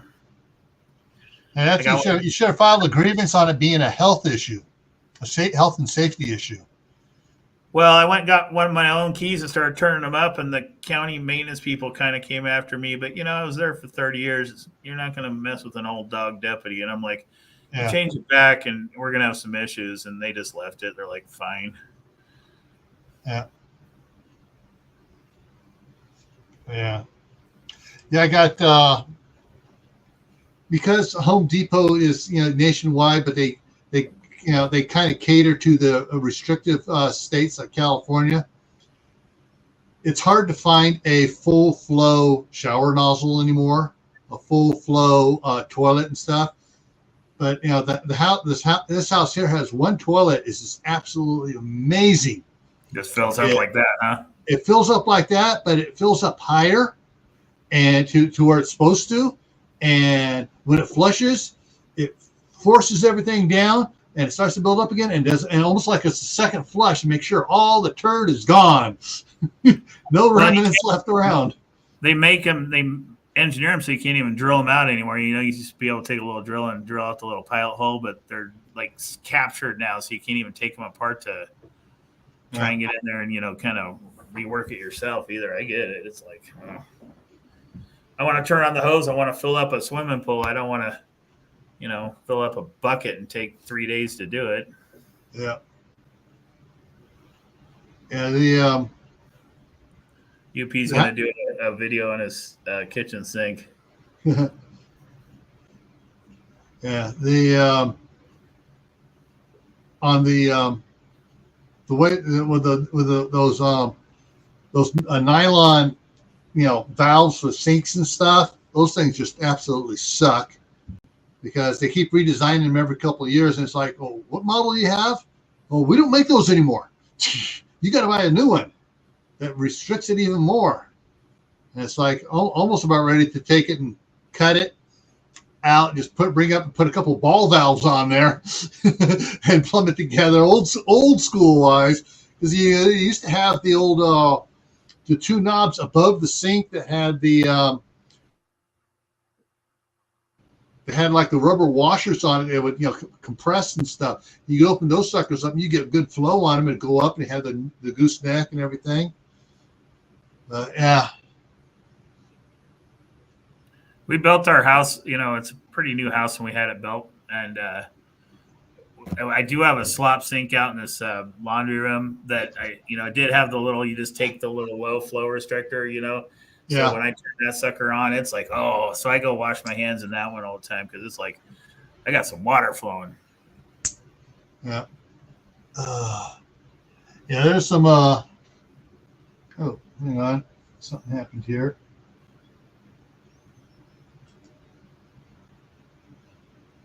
Yeah, UP's used to the rain because he lived in Western Washington, which is the same thing as Western Oregon. It's all the same. It's just a big rainforest. Yeah.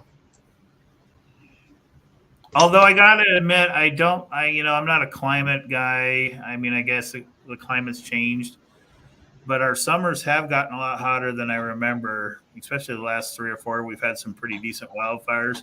Yeah. And I don't remember like 3 months of like 100-degree temperatures, and it seems like we're getting that a lot more nowadays.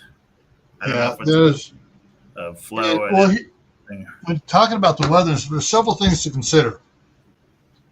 One, first off, back in the 1300s, England was producing better wine than France because it was so warm.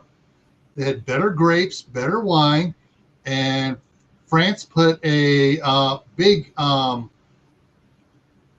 import restrictions on English wine, and then they had what's called the Little Ice Age, the Big Chill, and that ran from 1375 through to it was after the Revolutionary War, 1782 or so is when they said it officially ended. Okay. So we still have not reached the temperatures that were being experienced in the 1300s when there's the big boom of population and everything in Europe and everything. So we're still recovering from that ice age. It's not planetary heat inflation, it's nature. We're on a cycle. We are still recovering. Hey, Aid, how's it going? Aiden here is in the house. So we're still recovering from it. People don't want to, oh, but that's ancient history. That doesn't count. Well, yes, it does, because that's part of the cycle. And then if you watch Suspicious Observers, he talks about the 6,000 year cycle and the 3,000 and the 12,000 year cycles and stuff. Right now, with the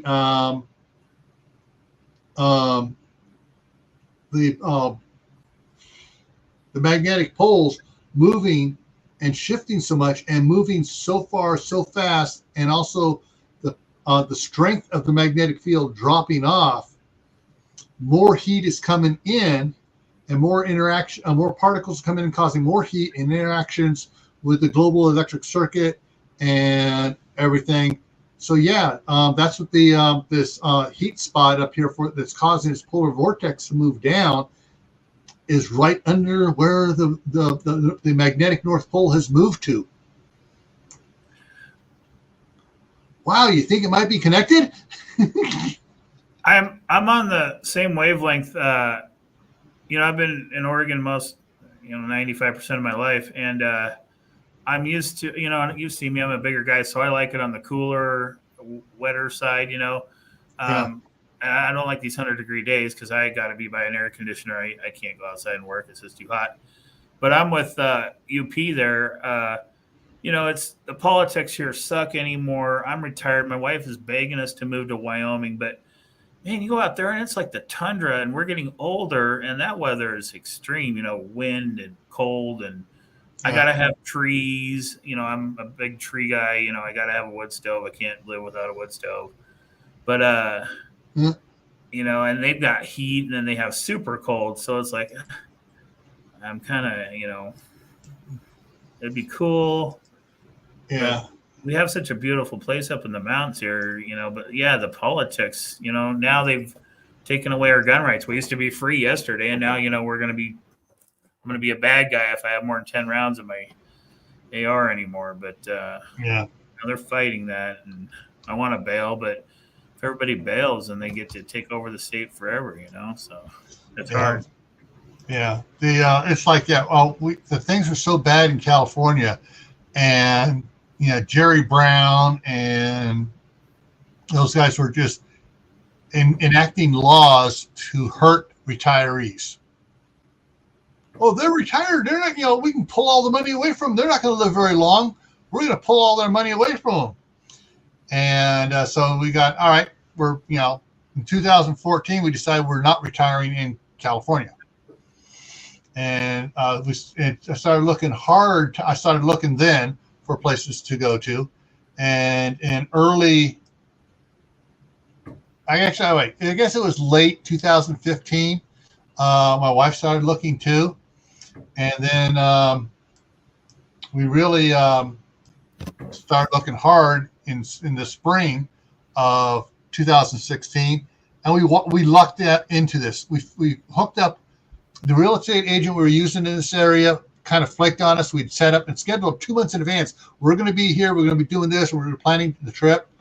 And she goes, "Oh, I forgot about you. I put in for vacation. I'm going to be gone." Well, I'll make sure that everyone's aware where you're coming, and the stuff are still set up. Well, it's the first house we went to, the agent that was selling it lived here in the city where we're at, and that's where the house happened to be at, the first one we were looking at. And she heard what happened. She goes, "Well, you want me to come around with you and act as your agent for the rest of these houses and stuff that I'm not trying to sell you the other ones?" Okay, sure. And so we went and looked at them, and she showed us the good, the bad, and the ugly, and everything else. And we looked at a couple other ones, and then a couple months later, we're looking at some other ones. And one we were looking at, I came up to specifically to put an offer on it.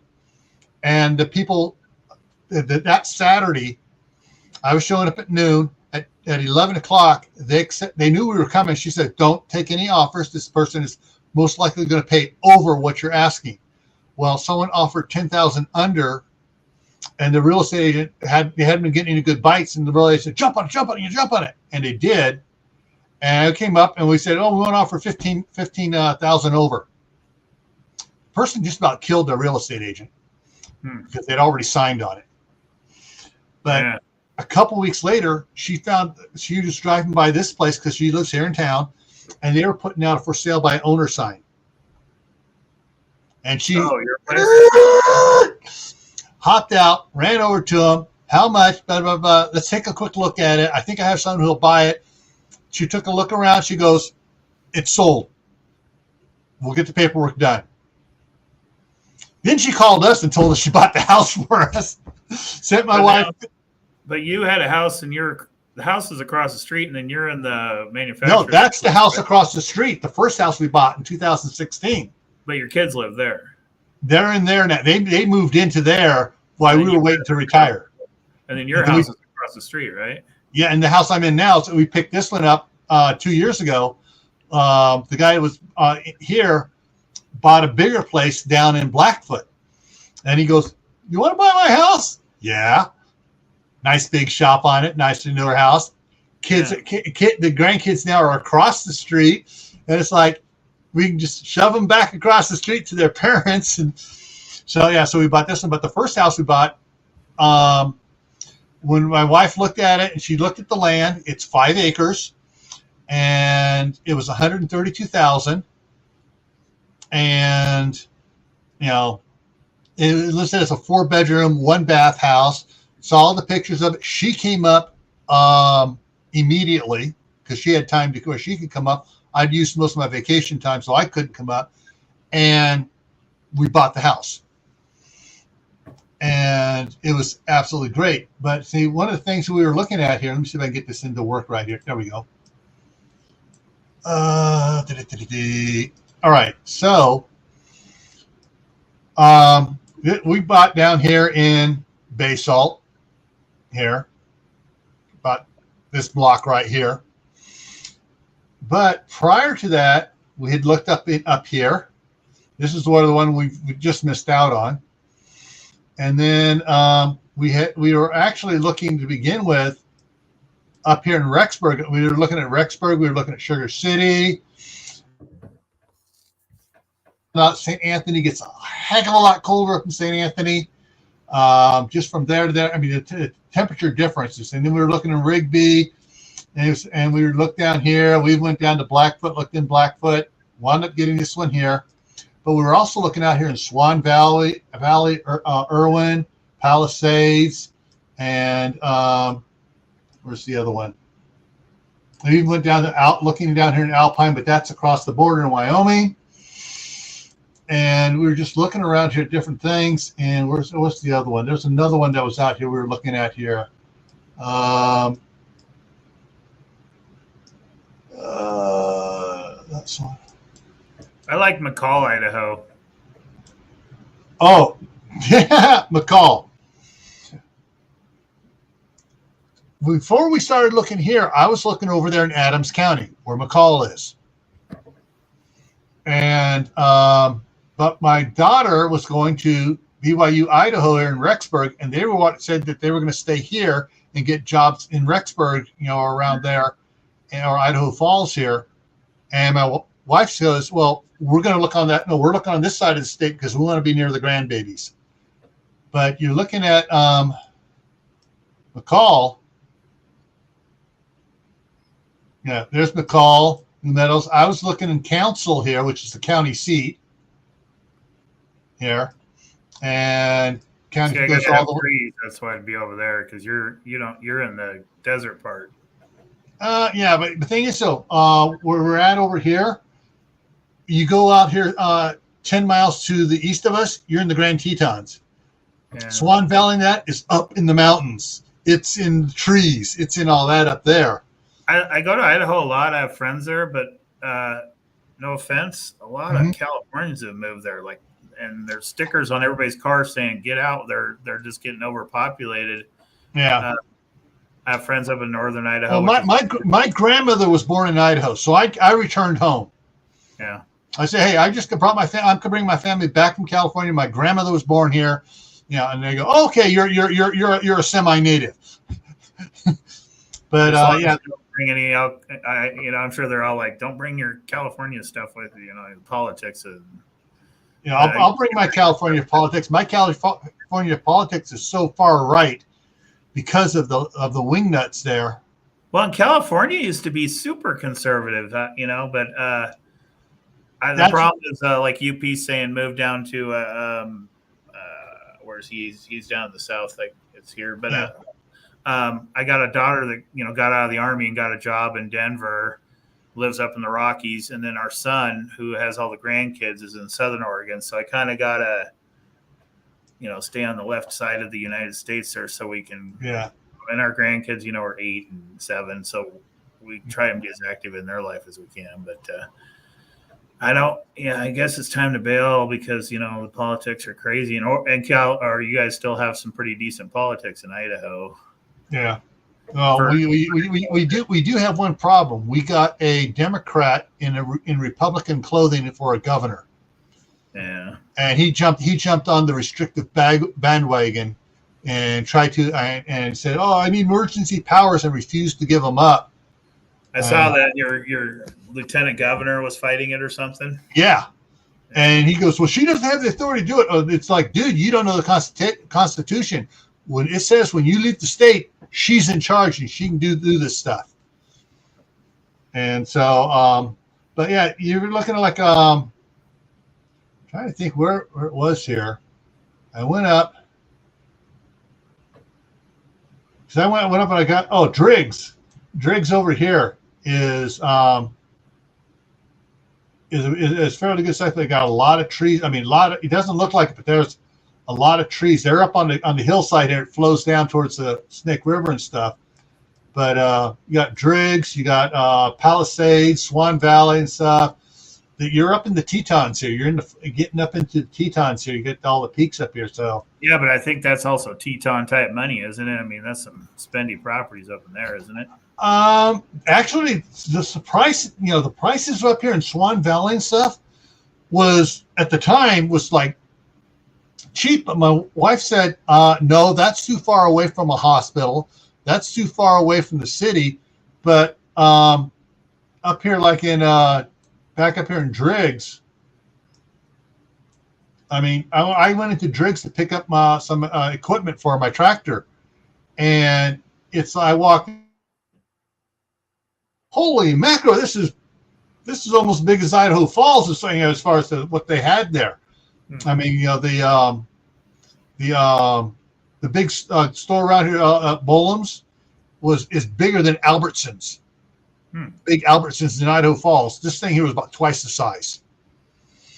And that's just when I was driving through, and some of the stuff they had there, and it's like, it's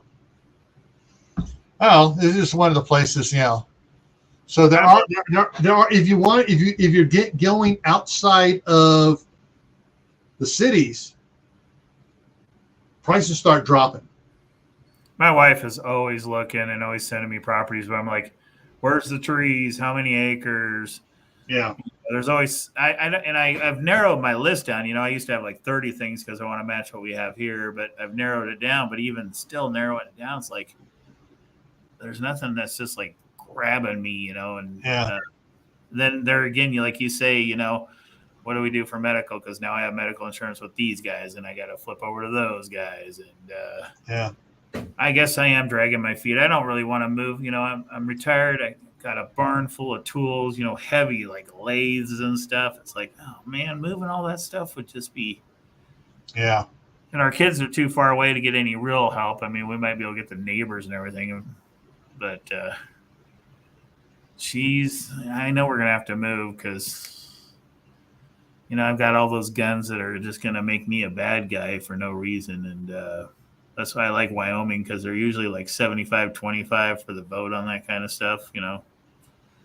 I think Idaho, Montana, well, not even Montana. I think Idaho and Wyoming are going to be last holdouts on, and maybe Texas, but you hear about them. Yeah, they got too many snowflakes moving into Texas. I mean, they're moving in purposely to get into politics. And so, yeah.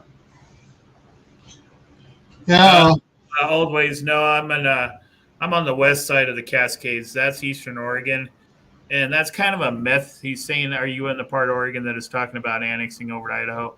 It can never happen. The Constitution for the states. Actually, it can happen. It happened. It happened before. And back with Virginia and West Virginia and those states there, it's hard, but it can't happen. If they get a vote, enough a popular vote to say, hey, we want to break off from the rest of the state. I just can't see it happening because they're doing the same thing in Southern Oregon and Northern California, trying to form the state of Jefferson, but they've been talking about that for 35 years, and they've been talking about this Eastern Oregon. It's it's a neat concept because they always get messed over by the big city, like Portland, and the politics controls the ranchers side of the mountain, and they're getting tired of it. But the population over in Eastern Oregon is maybe the whole eastern side of the state's maybe 75,000 people, where the west side's got 2 million, so they're going to lose every time. But they don't realize. They do realize, but we send a lot of money from like the highway departments over there. They couldn't afford the ODOT, the Department of Transportation trucks and all the state services that they get over on that side too. So, and everybody that gets hurt over there gets life flighted to either you guys there in Boise or to Portland for big medical stuff. So, yeah. And up with Washington, they got Coeur d'Alene. They come over to Coeur d'Alene. But Coeur d'Alene has been they've been invading Coeur d'Alene up there with the. Every corner's got a Starbucks and Mercedes in every driveway. Yeah. It's not the old ranch in Coeur d'Alene anymore, that's for sure. We went through there a few years ago. Like you say, it's like mansions along that lake. It's like, man, there's some money up there now. Yeah. There's, and it's and everyone says, oh, all the big money is Republican. Well, no, it's not. A lot of the big money now is Democrat. Oh, I'm sure, yeah. More the problem, and they're all, they're Democrats are doctors and lawyers and smart dudes, and I think Republicans, like truck drivers, hardworking guys. All right, yeah. Let me make a differential now. Republican Democrats or Republicans demon rats. These are the professional politicians that are screwing with everybody's minds. Yeah, they aren't the stuff when we were kids, for sure. And the biggest demon of all was FDR,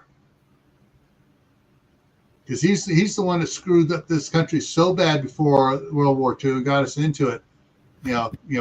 Played didn't do the politics right, but he was the one on his radio broadcast that stopped calling the United States a republic, started calling it a democracy instead of a republic. And he also tried to get it to the Pledge of Allegiance changed from, unto the republic for which it stands to the republic for to the democracy for which it stands. Ain't a democracy. Yeah. Tibor, the problem is I got grown kids kind of this side of this country, so grandkids. The grandkids have the tug. Yeah, my wife drove, it's a 5-hour drive, but it's doable. She drove down there because the 8-year-old granddaughter had a ballet nutcracker thing. She stayed the night down there, and they bond. They're really tight, but we're trying to get everybody centralized. But my daughter's got a big power job for Lockheed Martin in Denver, so I don't think she's going to be able to leave Denver. She's got a really good career there, but my son's a contractor, so he, wherever they're building houses, he can move to. But yeah. Well, it's after midnight here now, and I got to try to get back on schedule here for Sunday when my wife shows up. So I'm going to go ahead and wrap this up. Thank you, Don, for coming up here. And Moon's listening or anything here, or catches to repeat the rest of it. Thank you for coming up. Thank you, everyone in the side chat for talking with each other, keeping a conversation going there. Got some good guys in the comments. Yeah. And it's like we got a good conversation up here. It's like I keep on trying to look at the side chat too, keep up on that. You got one reading this and trying to talk and trying to kind of bring them into it. It's a little hard. Yeah. They're following along though. Yeah. All right, folks, just as a reminder, let me pull it up over here, another one, so I can actually see it here.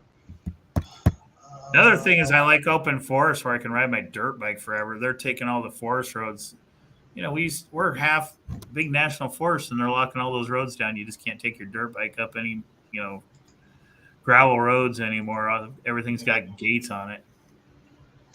All right. So we have tomorrow on Friday night on the homestead is Christmas Eve. We're going to be talking about Christmas presents that you. Oh, I forgot to get Uncle Joe something, or your cousin Betty needs something. Where you can get certain presents and stuff, and some deals that are still out there on things. And then Monday is going to be Christmas recovery. Got batteries. Tuesday is going to be back here on Gray Man Prepping. It's going to be why should we prepare? Is it worth the bother? And then what was that? Oh, I was telling Star, he was saying it. I was saying be safe. Yeah. So I'd like to check that out to you more. I'd love to go visit that area. I've never been I've never traveled this south, so I'd have to go see it. But I've seen pictures and it looks awesome. Yeah. All right, folks. So I'm going to wrap it up here now. Thank you for coming, and remember, stay happy no matter what life throws at you. Stay safe. Don't go out and do anything foolish. Keep adding to your preps: water, food, medicines, backup power. Warm clothing. Ammo. All right. See y'all later. Have a good night, bud. Thanks, Gil.